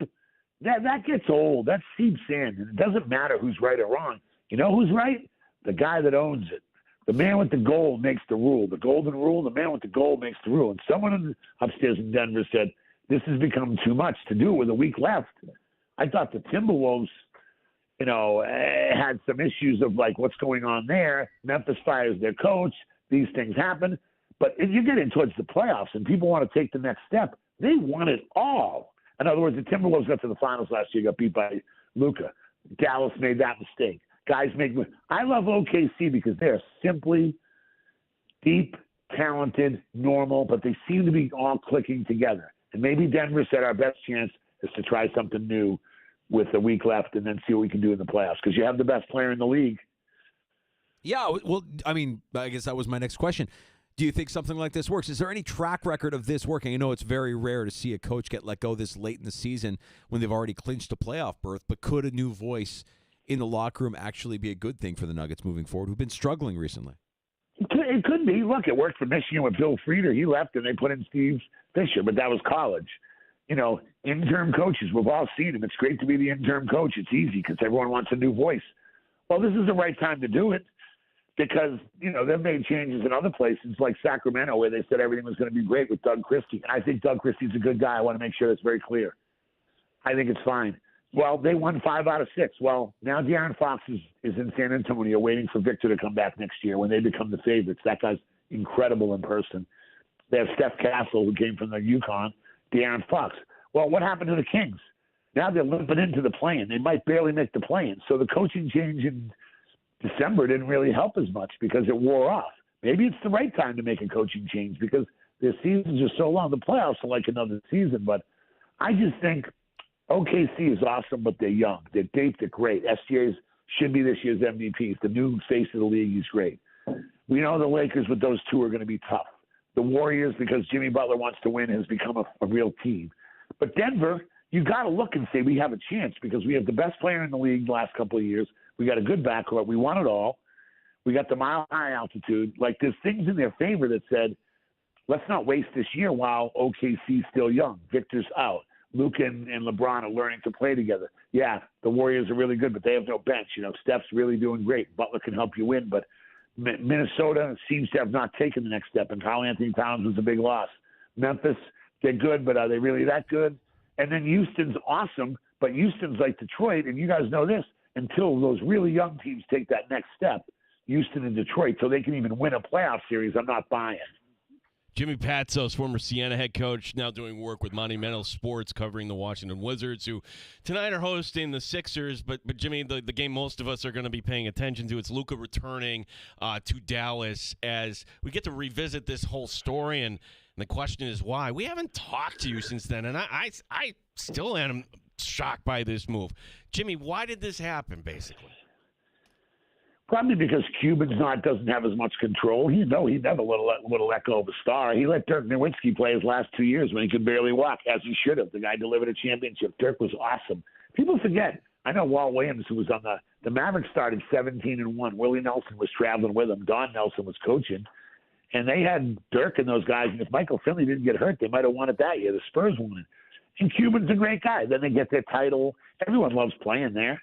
I thought Lucas seemed happy. Was he a few pounds overweight? I certainly can't say anything. I'm a few pounds overweight, okay? So whatever happened overnight with the new ownership group and Cuban not being a majority owner, look, Anthony Davis, they're going to try to make the playoffs. They're in the play-in right now. They're in 10th. They'll make the play-in to save face, and then they're going to go forward. Kyrie's out. Can Anthony Davis do it for – we all know that Anthony Davis's best year was in the bubble. The title he won was because LeBron's – KCP, Kyle Kuzma, everybody was all geared up. Well, he was in the bubble, so he had to play every day. There's nothing else to do. I think Anthony Davis is really talented, but he's a tad inconsistent. Luka Doncic, that's once in a lifetime. That guy lugged his team to the finals last year. I have seen him get triple doubles in person. He's just ridiculous. I don't know how you give up on him. And he's going to get skinnier in L.A. because everybody that moves to L.A. gets skinnier. Even John Goodman, Roseanne, ask them all. You go to L.A., you become part of Hollywood. Luka Doncic is just this phenomenal talent, but he's like an iconic player, but he owned the city. That guy got to the finals. I just think that deserves a lot of credit from the fifth seed. And so you gave up on him, and he goes to the Lakers. Hey, I grew up in Boston, but I admired Magic Johnson had Kareem when you got there. Kobe Bryant got Shaq and stuff. Those guys are legendary guys with all those banners. Now you put Luka in there. He might extend LeBron's career for a year. I just think it was a huge win for the Lakers to get him. And it's just unbelievable. It wasn't the Clippers. It wasn't the Suns, who were a mess. It wasn't the Heat with this or that. It was, no, he's going to the Lakers. And I think the league's probably happy, but I really feel for the Dallas fans. They're looking at this thing like we got this generational guy coming. And, hey, we've all had our midlife crises. We all were young once and thought we could do what we could do, eat French fries with it. And I don't know what Luka's doing. I don't. But everybody knows it was is he in shape? Is he hustling back from being injured? The guy loves to play from what I've seen. He's really talented. But, okay, so he grows up and loses 10 pounds and hits the treadmill every day like Larry Bird did. Magic talked about it. Dr. J's talked about it. LeBron obviously is the number one player of this generation. Steph Curry's the number one shooter with 4 titles. They stay in shape. They figure it out. So Luka was about to kick in. He's young. He's pretty young. So you just have to live through some growing pains like all of us. Hey, we all, did what we did in college or whatever, So that's what age he is. He's a younger guy. But you gave up on a talent, but a competitive spirit who loves to play. But that franchise was going to be sold out for the next 8 years. And now it's going to be really interesting to see where Dallas goes in the future. Jimmy, what about out east? We see Cleveland clinch the 1 seed. Are they the team that can take down Boston? Is it Boston's conference to lose? What's your take on what's happening in the Eastern Conference? I think it's Boston's conference to lose. The Knicks, if they can have any bench, the Knicks, if they can stay healthy, and Boston will be a great series, although Boston swept them this year. I'm fascinated by Cleveland. My late wife grew up in Cleveland, Indians fan, Cavs fan. She loved the Penguins because she went to Pittsburgh for college, but she bled Cleveland, Indians, and the Cavs. So I kind of kept my eye on them anyways. Well, they made a great move in DeAndre Hunter. They switched coaches, and the coaching change helped both. Bickerstaff's helped the Pistons, and Kenny Atkinson's helped Cleveland. But, fellas, you know this, okay? When the Syracuse team had Carmelo and they made their great runs, you got to have some great players, but you got to have good coaching and you got to have the right mojo. When the Buffalo Bills, they haven't got back yet, but when they went to 4 straight Super Bowls, Jim Kelly and Marv Levy and them were all on the same page. The Cavs feel like they're all on the same page, but you got to get by the Celtics. I would still say I got the Celtics versus OKC in the finals. I got OKC winning in 6, but I got the Celtics versus OKC. I think the Celtics, Porzingis gets healthy. I've had him here in Washington, a wonderful human being, loves playing there. He's a tall unicorn that can shoot and block shots. He blocks more shots than you think. But if they don't have him, the Knicks, do they have enough? The team that I think is kind of interesting is the Pacers. If they beat the Bucks, because I don't know what's going on with Dame Lillard. And, we're counting out the Pistons the way we're counting out the Rockets. Maybe these teams and the Pistons are in 5th. The Rockets are in 2nd right now. But until someone beats those other teams, it's the top teams, and it's LeBron and them in the West. Well, in the East, it's the Celtics and the Cavs, and I don't really see anybody else. I wish the Knicks. I love Jalen Brunson and all that stuff. I think Timms is a good guy. They play those guys a lot of minutes. They just seem like they're a player short. Can Mitchell Robinson really come back? And they're going to play the Celtics. So I got the Celtics and the Cavs. The Cavs until they prove they can get over that hump, because LeBron's not there. That guy willed that team. That's when when he left Miami and came back, is when I really put him in my upper echelon of great players, great people, face of the league, winning it all. Yeah, Kyrie helped him a little, but Tristan Thompson, please. He did it himself. Well, now they have a full team. And Donovan Mitchell, I've seen him get buckets. They're tall. Jared Allen's really good. Mobley's coming into his own. But I think DeAndre Hunter was a good pickup. It's going to be fascinating to see, can OKC and Cleveland emerge, the 2 best teams in the league. But as we know, postseason production produces profits. That's Tony Vaccaro. 4 Ps. Postseason production produces profits. Can those 2, it also increases the pressure. Can those two young teams, can those two new teams get over the hump while LeBron, while Steph, while Joker, while Tatum, while the Knicks and them and the New York's mystique? The East is definitely easier, but until they can get there, and you know this, then you got to break through to the Super Bowl, and then you got to try to win it. Like Buffalo, I still feel bad for the fans that they didn't win it. But I have one question for you since I'm in Washington. I watched the Capitals. Ovechkin's thing was great, and I like the Capitals, and they have a chance to win the Stanley Cup. Why can't the Sabres why are they so bad? We try not to talk about it. Why are the Wizards so bad? I mean, if I had to draw a comp, Jimmy, it's like, why do they? Because the ownership. That's where they're running it just so bare bones, and you just miss some details, and little losses here and there add up, and every year they miss. It's because when I went to Buffalo, I loved, I went to Niagara and Canisius 14 straight years. Niagara Falls, Rick James's gravestone, do this, Anchor Bar. But we went to Sabres games. But I remember, and it doesn't seem, I went to see them beat the Capitals to go to the Stanley Cup. And it was the Dominator. He beat the Caps, I think, and they went to the Stanley. Dominic Hasek, that was it, right? Yeah. And they had this great fan base. You went up there, and it's just they've sort of disappeared. Is that what it is? It's just no money, or just because they got good fans, right? Oh, the passion's there, Jimmy. But we're so wrapped up in the Bills and their quest here for a Super Bowl that it's kind of satiating us now. Just a few more minutes. You ended our season in Baltimore, so we understand your quest. Well, okay, I got to ask you the Maryland question. Two times. Go ahead. Okay, you know this question's coming, Jimmy, because not only are you in the Beltway, you worked for so many years under Gary Williams. The whole way the Kevin Willard thing went down, your thoughts on that? Because this looked like this was going to be a really promising year for the Terps. Yeah, we were going to Sweet 16. Derek Queen had hit a shot. We knew there was some rumblings, but the AD left, and Kevin Willard is a really good guy. He's a friend of mine. He went to 2 out of 3 NCAAs. He beat Bob Huggins his first year, and he beat Grand Canyon and then Colorado State on an epic shot, and that's what we'll remember. And they lost to the eventual champion, Florida. But Kevin's gone to Villanova, and we wish him well. But he's a Big East guy, and he's an East Coast guy, and he likes to go. People forget he was at Iona, too. Iona and Seton Hall is basketball only. Maryland's an unbelievable school. It's a basketball school to a degree, but it's a football. They have football, basketball, lacrosse. It's a little like Syracuse in that it wins in other sports, even though Syracuse is but it's not Kentucky, Kansas, Arizona, where that's all they care about. And so Villanova's is a full-out basketball school. I think it's a good fit for them and him. We got Buzz Williams. Buzz Williams has won at Marquette when the Big East was the toughest conference. He won at Virginia Tech when Carolina and Duke were cutting down the nets, and he went and won at the SEC when clearly they've had their run. So he comes in. It's going to be a one-year turnover, but, the portal makes it easier. We wish Kevin well. Was it handled perfectly? No. Does Maryland often handle things a little differently? Yes. The AD had left. It was a mess. But they're one of our flagship schools for Under Armour. We love Maryland. Buzz is our new guy. Football's coming. Tillman's doing great in lacrosse. Missy's great in field hockey. Soccer, we have a guy that's won 3 national titles in Sasho. So there's other stuff, but basketball's clearly important. And Van Pelt and them are all over it. Did it help that Kevin did this during a run of a Sweet 16 run we haven't had in 10 years? No. But Van Pelt and those guys are pissed at him, and I get it. That's their school. I worked there. I didn't go there, but I also know the business. Players are moving. Coaches are moving. Yeah. Hey, there's people up there. I bet you wish at Syracuse you wish you'd gone to 2 out of 3 NCAAs. And Red Autry's a friend of mine.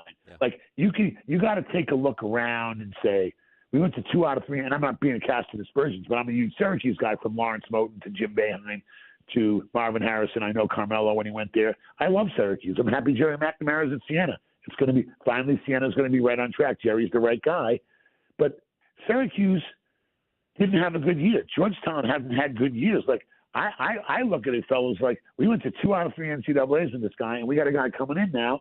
Yeah, transition's not easy, but Buzz Williams can coach, and I'm happy for Kevin. Kevin went to every Ravens game, every Orioles game, golfed. He did all the stuff we asked him to do outside of the program, which is, you guys know is a lot. And then he won. But was it handled correctly? No. It could have been a lot smoother. But, I've handled things poorly, too. Just asked a few bartenders around town, okay? I haven't always left bars as correctly as I should have either, okay? And then the next day I go and give them a $100 bill and say, I'm really sorry, and here's a tip. But we move on, but the future is the future. So we went to 2 out of 3 NCAAs. And you know what, Teen and Danger, you guys know this from Taglia. I like going to the NCAA. I just want to keep it happening because it's not as easy as everybody once thought it was with these big leagues, you know. Yeah, 9 out of 18 go, but there's also other good teams. You know what really stinks in this new age?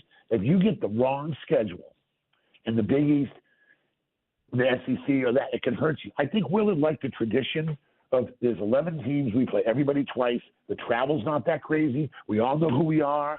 Like, it's all basketball. I'm going back to my roots. Like, does that make sense? I think it was just I don't think he would have left if it was any place but Villanova, and I really believe that. But it was Villanova. And when they come calling, sometimes you got to say, wow, that's what he wants. That's what he wants. So Buzz Williams, we have his back, and we'll try to help him win. Jimmy, you mentioned his name, and he's going to be a guest of ours on Friday. Jim Boeheim is stopping by the sports bar. Give us an icebreaker. Give us an inside joke. Give us something that we can do to make Jim comfortable and relaxed here in the sports bar in case he comes in a little tense. You got to say, A, I had Pat Stos on, and B, Jim Boeheim did so much for Coaches versus Cancer. We always golfed, but both him and I would have smiles and golf while Gary Williams hit it in the water and cursed. So you just say, Pat Stos said you and him had fun golfing and Gary Williams did not have fun golfing. Is that true? And he'll just start smiling. Jimmy Patsos, we love you guys. I'll see you, brother. Boeheim's the best. Thanks, Jimmy. There he is, Jimmy Patsos. Covering the NBA, monumental sports, the Wizards. Yeah, the Wizards are the Sabres of the NBA. We didn't go anywhere near the Wizards. No, but everything he's saying about, and he doesn't have the inside information, but it kind of checks out. Like you have a head. I love the Moneyball comparison. Yeah, the GM and the manager don't get along. You're not going to play that player. Oh, you're going to play that player. I just traded your guy. I just moved on from your guy. There was a friction there that was damaging to the team. Owner steps in. You're both gone. Yeah, okay. Unorthodox going to the postseason, but who knows? Maybe it works. Love having Jimmy on with us. Love that he was able to give us some time there and catch up with us. And we'll have Jim Boeheim in studio 4 o'clock on Friday. We'll have to ask him. I think the plan is we'll have the Masters on. Yeah. So we can make him feel comfortable. Yeah, of course. Talk a little golf. Mm-hmm. Happy hour is upon us. We'll talk about our lead story of the day. Wade Wilson, RIT men's hockey coach, retiring, the school announcing, and we'll dive into that a little bit here. And we'll also get to a round of shots. Time for your calls as well if you want to join us at 866-4FAN, 585-866-4326.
And streaming online and in the Odyssey app at The Fan Rochester. The sports leader, 95.7 FM and AM 950. The Fan Rochester. An Odyssey sports station. The Fan Rochester. Sports update. A local great calling it a career today. RIT men's hockey coach Wayne Wilson announcing his retirement. RIT says they'll announce his replacement in the coming days. Hockey night tonight in the Flower City. The Rochester Americans are home taking on Belleville. Don Stevens and Andrew Mossbrooks will have your call here beginning at 7. Just only 5 games remaining here in the season. Yankees over the Tigers today by a 4-3 score. We have the Mets. They don't get the sweep. They lose today to the Marlins 5-0. Also, the Rangers over the Cubs by a 6-2 score. In 13, it's the Pirates over the Cardinals 2-1. Games in progress in Washington. The Dodgers and Nationals tied at 4. They're in the 3rd. Reds are up on the Giants 5-1 in the 6th. Orioles trailing in Arizona 5-0 in the 5th. Gene Battaglin, the sports leader. The Fan Rochester. Thank you, Wayne Wilson. The Sports Bar with Danger and Battaglia. 15 days out from the NFL draft. 15 Bart Starr. Matt Perino reporting that the Bills are going to make a run at Jordan Addison. Nope. So I texted my editor actually 4 or 5 days ago and said, miss me with these mailbags moving forward. Mike Danger. Do I have any sort of journalistic integrity at all? No. Gene Battaglia. I come into the studio, Yankees on. And I just look up at the score. It was Tigers 5, Yankees nothing. And I just let a little... and Dan's like, you can't do that. Don't do that. Why can't I do that, Danger? It's not making me a misfit fan if I go... Dan, you're exempt. You're no longer a misfit. Gino, we're working on you. Say what you mean. Say what you mean. The Lakers game was highly competitive until Luka gets ejected. The Cavs clinched the #1 seed in the Eastern Conference. Amerks Belleville, tonight at 7. 95.7 FM and AM 950, The Fan, Rochester.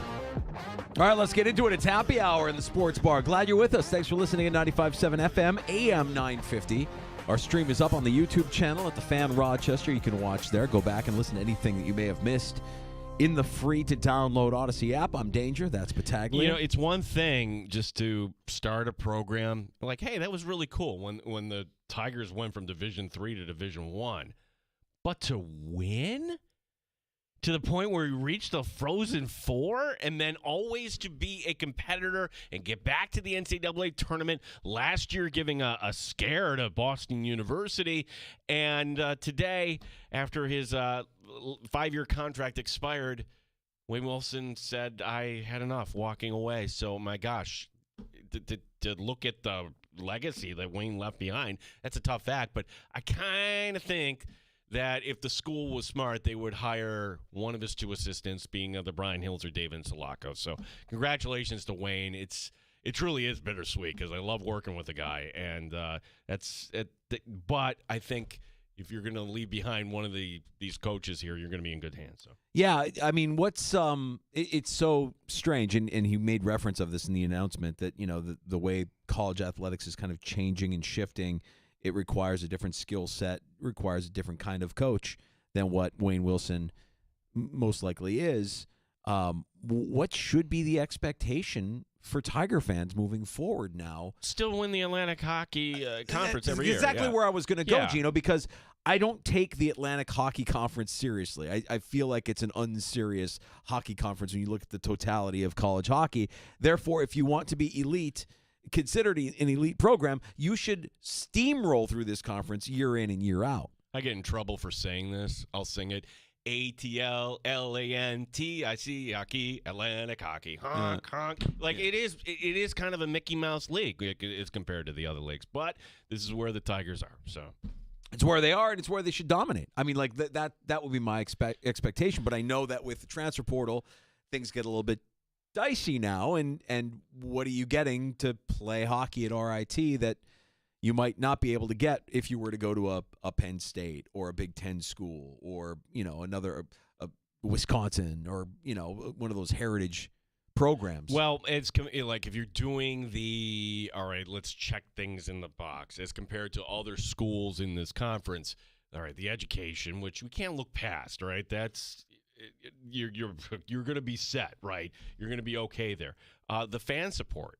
Okay, you're going to go to some other arenas in this league where legitimately the school AIC that just kind of folded or dropped down, like nobody went to their games. Okay, so you're good. The experience kind of matters, but I don't think we're at the point yet, Danger, where hey, you need to pay these guys. No, it's not at this level, not in this conference. I don't think that's it at all. It's can this conference get you enough exposure to make that jump? And last year, that's what hurt the Tigers. That's why they had portal problems. That's why if you guys go to Ohio State, North Dakota, and Wisconsin, the goalie. So ideally, would I like to see the Tigers in a bigger conference? I don't know where this is all going, by the way. Like at some point, maybe we get some shifting of the conferences and everything will kind of work out that way. Well, the last time college hockey shifted conferences was it wasn't that long ago, right? Maybe a decade ago? Right. Somewhere that was around there? when there was a conference that Robert Morris and Niagara were in, and that kind of went belly up. So you had that. You had UConn jumping. They were in Atlantic hockey, and they're like, okay, we're going over to Hockey East. Bye. Right. You know, Hockey kind of thing. East is legit. And you know, like – I always thought the ECAC would be perfect because you have those Ivy Leagues that RIT academically would match up. That's always quality hockey. Hasn't happened. Yeah. No, they're not. It's unfortunate, but I guess my expectation remains the same, even though Wayne Wilson is retiring, that the Tigers in that division should steamroll. They should be considered the class of Atlantic hockey year in and year out, even if they're the ones carrying the conference on their shoulders, dominate. And Wayne was able, to his credit, was able to get plenty of Atlantic hockey championships, and we'll remember those runs to the Frozen Four. Yeah, it kind of sucks, Danger, that it ended on this note because of all the years. Like this was the one. Like what is going on here? And wasn't great. No, it wasn't great at all. But then wait a second, you're hearing, all right. Does he have a contract or no? So today's news, while bittersweet, I don't think it's surprising. Like Wayne wants to spend time with his grandkids. He's 63. Go enjoy life here. And like he mentioned, things are it's not the same when it comes to recruiting. It's like you get somebody in, and are they going to stay for 1 year or 4 years? You almost need a hockey GM for all these schools now too. Now, one of the reasons, and he mentioned the idea that the game has changed and how you manage through the game and the transfer portal and everything. You hear a lot of coaches who are stepping away from their profession, retiring, whatever it might be, mention that as part of the reason why they're doing it right, why now is the right time to do it. Would you support, Gino, a federal body replacing the NCAA? For as much as we dislike the NCAA, would you support a federal body replacing it, or is Congress just trying to fix something that they have no idea how it works? Like this story today, it's not going to go anywhere. Some congressman, we're going to put this forward, all this control and everything else, and there's other things going on in the world. Do we really need to put this in place? But the point being that the NCAA didn't do this themselves. They've left themselves wide open to litigation, wide open to this and that, and now everybody is kind of looking, where are we heading here? And when there's all this unknown, all right, you have some that are saying this needs to be regulated. You have people openly saying we need the government to do. Don't do that. Like the NCAA should have figured this out years ago. Some of the smartest people supposedly in the world, academia and the NCAA, dumb when it comes to business. Couldn't figure out where we're headed. So this is where we're at right now, Danger. Do we want the NCAA or do we want some federal outfit?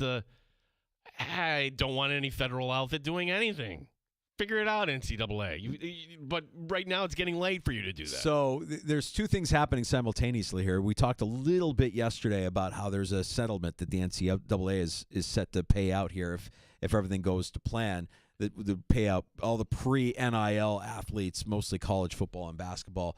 That's something that they're working on. And then there's this that was introduced by Representative Michael Baumgartner of Washington. His proposal, the Restore College Sports Act, which would replace the NCAA with a new federal organization, the American College Sports Association, with a commissioner, Gene, appointed by the president.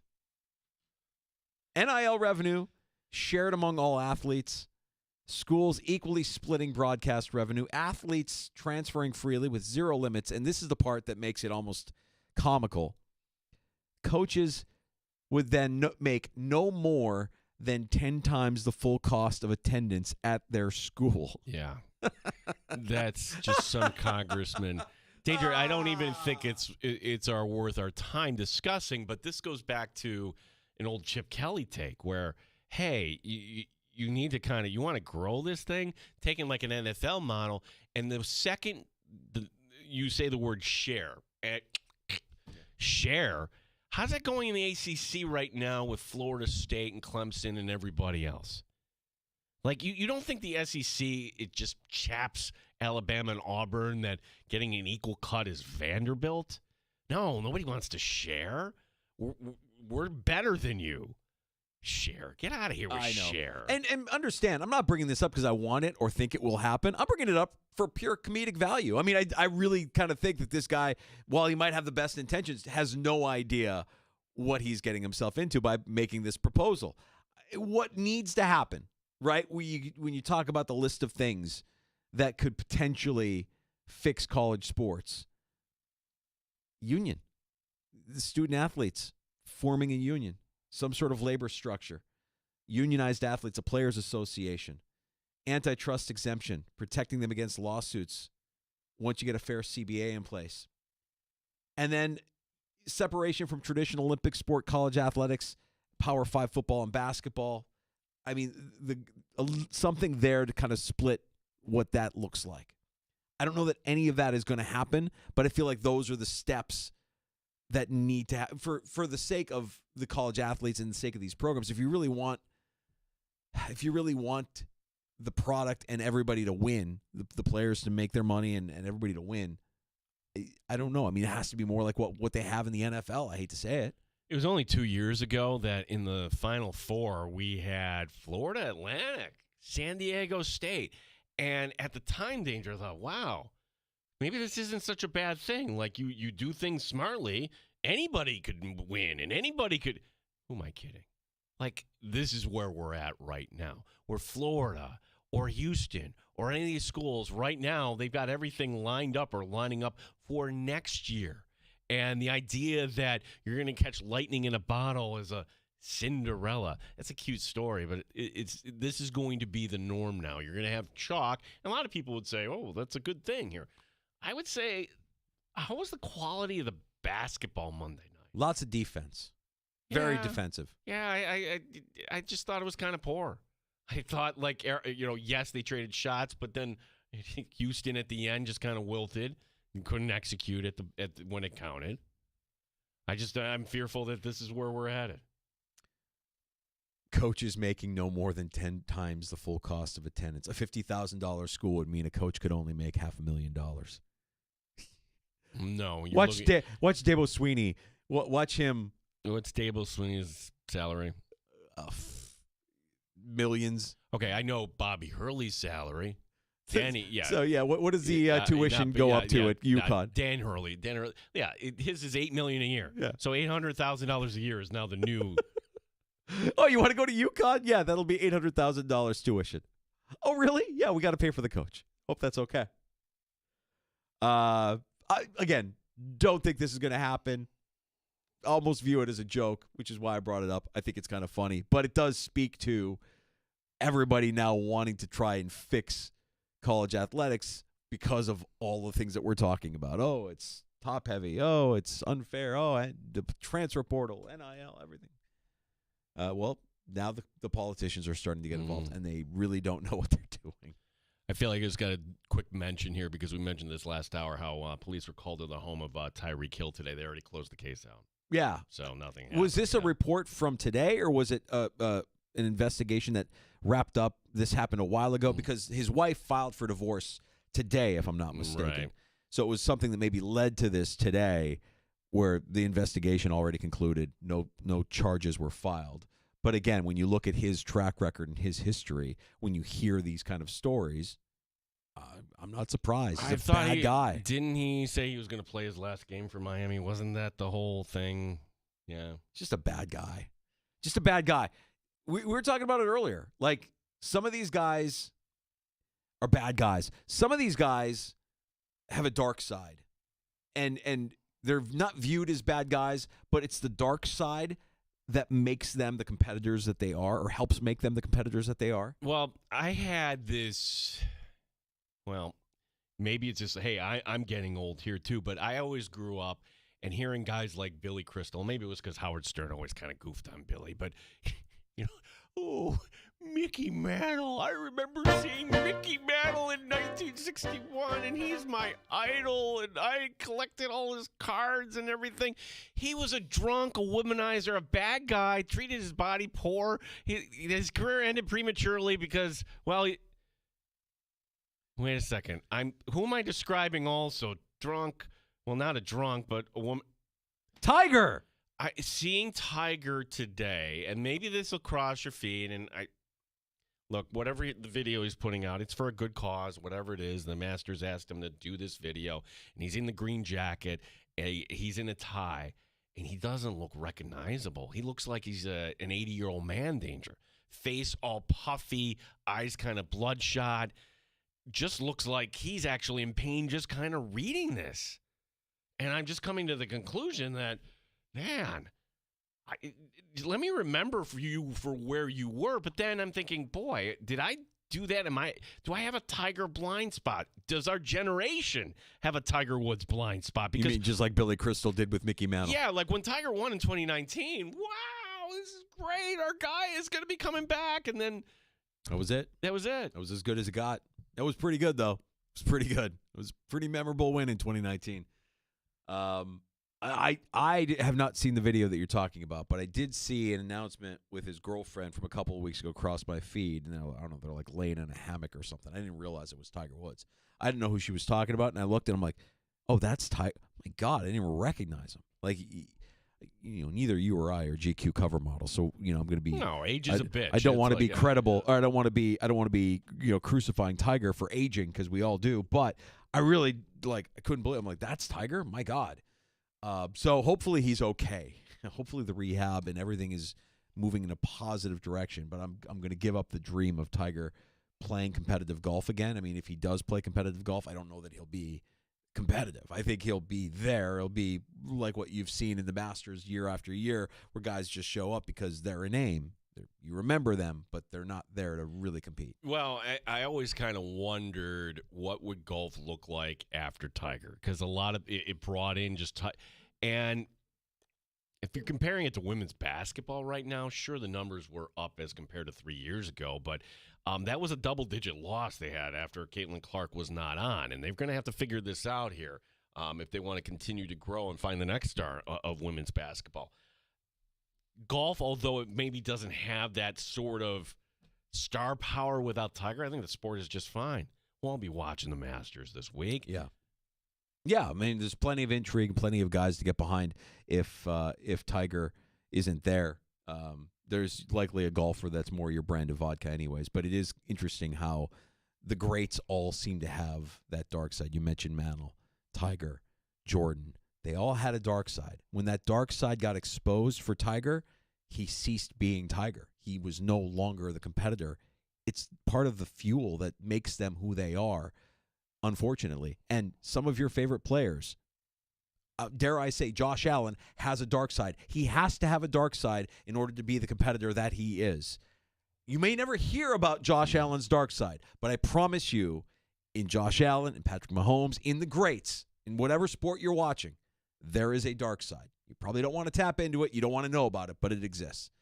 And if it does get exposed, yeah, you're probably gonna see your favorite player take a step backwards, the way we did with Tiger. Certainly the way Jordan did when some of his darkness got exposed. Kind of went away for a little bit, right? We got to get to a round of shots next. Yeah, as we do have. Did you see this? Like an honor for Devin Levi nationally? What is this all about? It's actually kind of fun. We'll talk a little hockey here coming up. That tragedy also continuing in the Dominican Republic, and now another family being affected here. We'll explain on that. And what happened today at the Masters?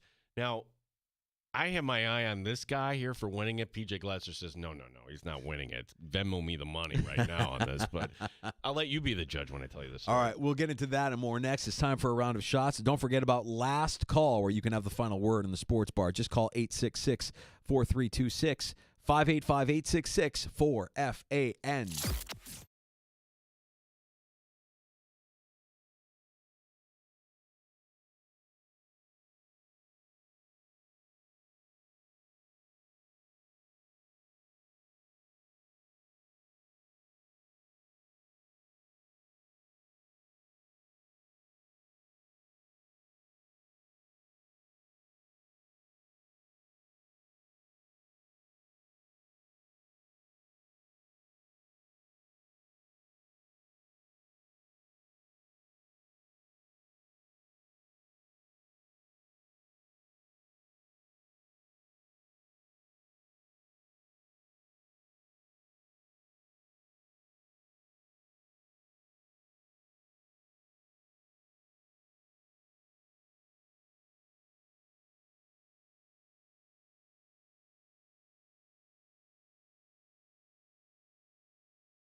Sports Update. Congratulations to RIT men's hockey coach Wayne Wilson today, calling it a career. Wilson announcing his retirement. He had been the head coach there since 1999. RIT saying they'll announce his replacement in the coming days. Hockey tonight downtown. The Amherst taking on Belleville. Just 5 games left in the season. Don Stevens, Andrew Mossberg's have your call tonight here on The Fan beginning at 7 o'clock. On the Major League scoreboard, the Yankees hold on. They beat the Tigers by a 4-3 score. Ben Rice with a 2-run homer in the Yankee victory. The Mets falling at home to the Marlins by a 5-0 score. It was the Cubs falling to the Rangers 6-2. Pirates in 13 innings defeating the Cardinals by a 2-1 score. Nationals are up in the Dodgers 5-4. They're in the 5th. Reds up on the Giants 6-5 in the 6th. Diamondbacks pouring on the O's. They lead 7-0 in the 6th. Team Battaglia, The Fan, Rochester.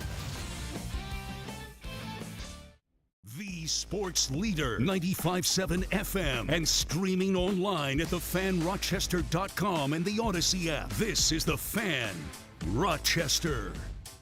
I'm kind of upset at Jimmy Patsos. He brought up the S word. Didn't really want to have to bring it up until we got to a round of shots now in the sports bar. Yeah, it's just like he wants to always kind of get the temperature of what's going on here. What happened? What's going on with the Sabres? What's going on with the Sabres? Well, the Sabres have won 5 in a row.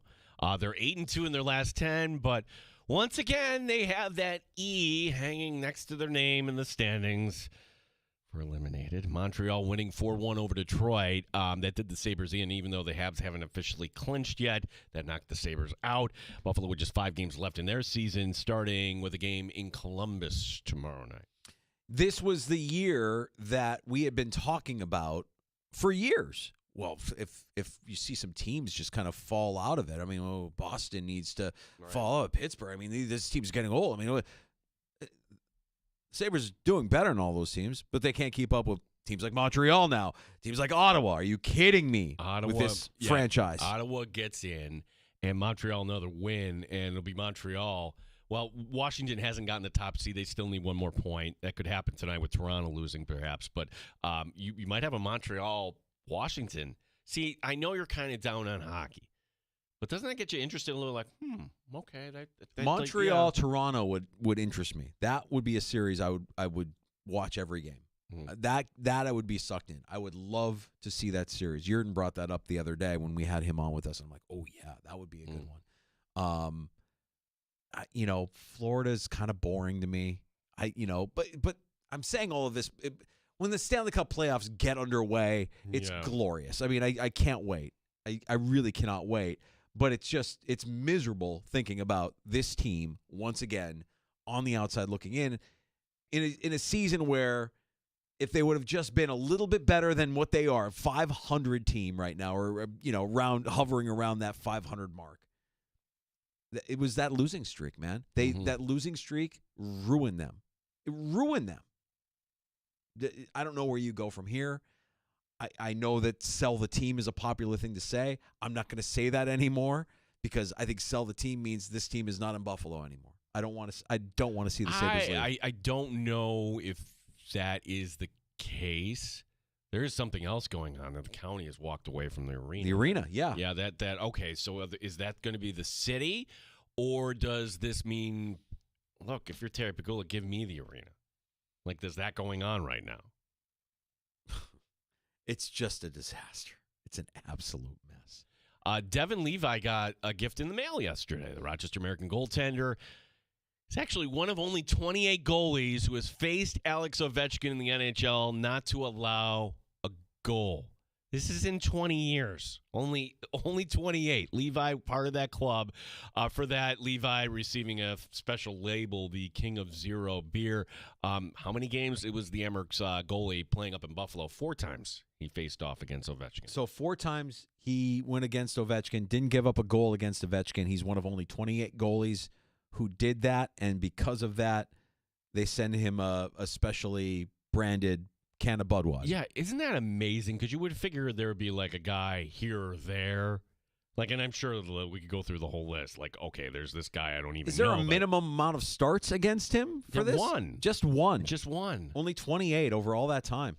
That's pretty good. Do you know the goalie that has given up the most? The goalie that has given up the most against Ovechkin. Okay, let me think. Marc-Andre Fleury. Very good. Very good. Just trying to connect some dots here. I'm like, okay, Pittsburgh was a long time. Pittsburgh, a long time, divisional. Yeah, that rivalry, yeah. Hall of Fame pitcher Pedro Martinez says he has members of his family that are unaccounted for. This is from the collapse of the nightclub in the Dominican Republic. We already know that 2 former Major League Baseball players have passed. Octavio Dotel, the former closer, and also Tony Blanco Sr. Right now, the casualty number is at 124. There was a merengue concert Monday night at the club, and the cause of the collapse on the roof is not known. Yeah, a terrible story, and we'll continue to see how that goes. Tonight's NBA schedule highlighted by the return of Luka Doncic to Dallas. The Mavs are giving away everyone in attendance tonight T-shirts that say "Thanks for everything" in Slovakian. The Mavs are giving that away, not the fans, but the Mavs. Yeah, the Mavs are giving away free T-shirts saying "Thanks for everything." The guy that they traded away. Yes, giving those T-shirts to the fans, so supposedly they would, thanks for everything. Like I did the translation. It should say "Stay delibile in lene," which in Slovakian would mean you are fat and lazy. Oh no, 7:30 on ESPN. No, it doesn't make sense. I mean, make that deal make sense. If New you're the owner, Mavs. new owner. Is that all it is? That's all it is. It's just a new owner. I don't like this kid. He drinks too many beers. He's not in shape. He's not recovering. He's not coming back fast enough. He's out. Well, the part of the story, too, Danger, and we talked earlier to Jimmy Patsos, and you're bringing up Mark Cuban, and Mark Cuban was kind of a guy that was loved by everybody in this league. Like, okay, he went after the commissioner. Who didn't like David Stern? Go ahead. Go after him. Won a championship, sells the team, but the story we were fed is, well, he's still going to be in control of personnel. It was not true. Like, you sell the team, you're not in control of anything. So, yeah. Finally, from the Masters, one player that is taking practice different is Cam Smith. Now, Cameron Smith, now a live golfer, he was in a suit today. And Cam Smith is the one with the lettuce, right? Yes. He's got some arugula. He looks like a guy that should be working in a garage. Like, he's got that kind of Joe skinny, Dirt. Yeah. Not a tracksuit. He was wearing a suit, hitting golf balls at Augusta National. There's a reason for this, as the clothier, which we should not name, was getting a lot of run out of this. And as was Liv, the Liv logo right there on the suit. Smith might be a dark horse here, Danger. He's finished top 10 in 4 of his 5 previous majors at Augusta National. Yeah, okay, Gino. What did PJ say? I'll give you my Venmo. Just mail me the money that you'd bet on that guy because he's not playing well. No, like he said, Cam Smith is the example of, oh, great, I got this big fat check. And now I don't have to work anymore. Yeah. So now I can get another big fat check by showing up in a suit and playing golf in a suit. What other gimmicks can you throw my way that I can cash in on? Because it's not about the golf anymore. It's about the paycheck. The guy, that's the guy with the lettuce. That's the guy with the caterpillar. That's the guy with the arugula. And not Tommy Fleetwood. Respect on Tommy Fleetwood. That flow was immaculate. But Cam Smith is greasy. Today was the PR day at Augusta National because, well, after all, these men have families. Yes. And look at their beautiful wives. So they're all faithful. And the children hitting the pole with par 3 here. Yeah. This is just wonderful. And we make the wives and the children dress as caddies. It's adorable. It's adorable. Why? It's just it's like propaganda for, right. It's just such BS. It's kind of gross. But, look, great memories, I'm sure. Great memories, I'm sure. Poppy actually sunk a long putt on 9. There's video of it floating around. Poppy being Rory's daughter. That's right. And whoever Rory's partner was, and I didn't catch who it was more excited. Seemed more excited for Poppy than Rory himself. It was just kind of a weird. Now, I didn't watch it with sound on, so maybe there was more there that I missed, and maybe some more context is needed. It was a pretty nice putt. I mean, she barely hit it. The thing kind of just, it was one of those slow rollers. It kind of took the break and then ended up in the cup. And I just can't help but think, like, has that kid been damaged from all the crap that happened over the last couple of years? I hope. I hope not, man. I hope not. What is the better television? I'll ask you. Is it He finally did it. Ladies and gentlemen, Rory McIlroy puts his hands up into the air, and then it's always, always, always staged. You can picture where the wife, significant other, is always right between the ropes and ready to approach right on the camera. Do we want that Erica, Rory, and Poppy right there? Do you want to see that on 18? Or is it better television where Rory melts down again on Sunday and he's got to go? And remember who does the loser interview? I'm not talking about Butler Cabin and Jim Nance and here we are. No. No, who does the loser interview? It's Amanda. Amanda the home wrecker. Oh, no. Amanda the home wrecker putting a microphone. Allegedly. By the way, allegedly isn't a get-out-of-jail-free card. We don't know that to be true. Maybe she's not a home wrecker. But we did hear that there were some pretty nasty rumors. Well, funny how it was around this time last year where you had, hey, Liv Golf is wrong. Liv is wrong. Liv is wrong. Oh, yeah? And then somebody from Liv put that up. Bam. Yeah. That's when it all ended. Yeah. And we still don't have a United Golf League, right? We still can't get PGA and Liv to come up with a number. It's just a stare down because can we be honest about Liv? No one's watching. Cares. No one cares. No one cares. So you go do your thing, and eventually, like, does it actually the tree in the woods or whatever you want to say your cliches? Yeah. Well, round 1 tomorrow. We're excited for that. Also tomorrow, we'll speak with Dan Fates, 13 Wham Sports, Buffalo Plus. He stops by the sports bars. He does every Thursday at 3:25. When did that change that I can't say allegedly, and that's like the magic shield? It's not a get-out-of-jail-free card. You can, say allegedly if something is alleged, but that was a rumor more than it was an allegation. I don't know that anybody really, said. It was an online allegation, which isn't actually reported by anyone yet. Right. But it's okay. I think we're all right. I mean, you can connect enough dots to kind of say, all right, well, maybe there was something going on there with everything that happened with Rory, and Amanda was in the blast zone somehow. Ugly situation. Hope Poppy's okay. Tomorrow also on the show, this is special, Ryan Miller. Oh, by the way. Yeah. Talking about which, hey, hopefully Mike Leone took my suggestion in putting Devin Levi in goal tonight and on Friday so that Devin Levi has a chance to break the Emmerich season single shutout record for a goaltender, which is owned by Ryan Miller, who's going to be in town on Friday night. So Ryan Miller, newest member of the Rochester Americans Hall of Fame, will be joining us on the show tomorrow. Hey, one other programming note. Friday in the sports bar, Syracuse legend, Hall of Famer, Jim Boeheim, in studio, in town for Big Brothers Big Sisters, and we'll talk to him about that. We'll talk to him about college hoops. 4 o'clock Friday. Just put a little reminder in your phone to check out the sports bar for that one.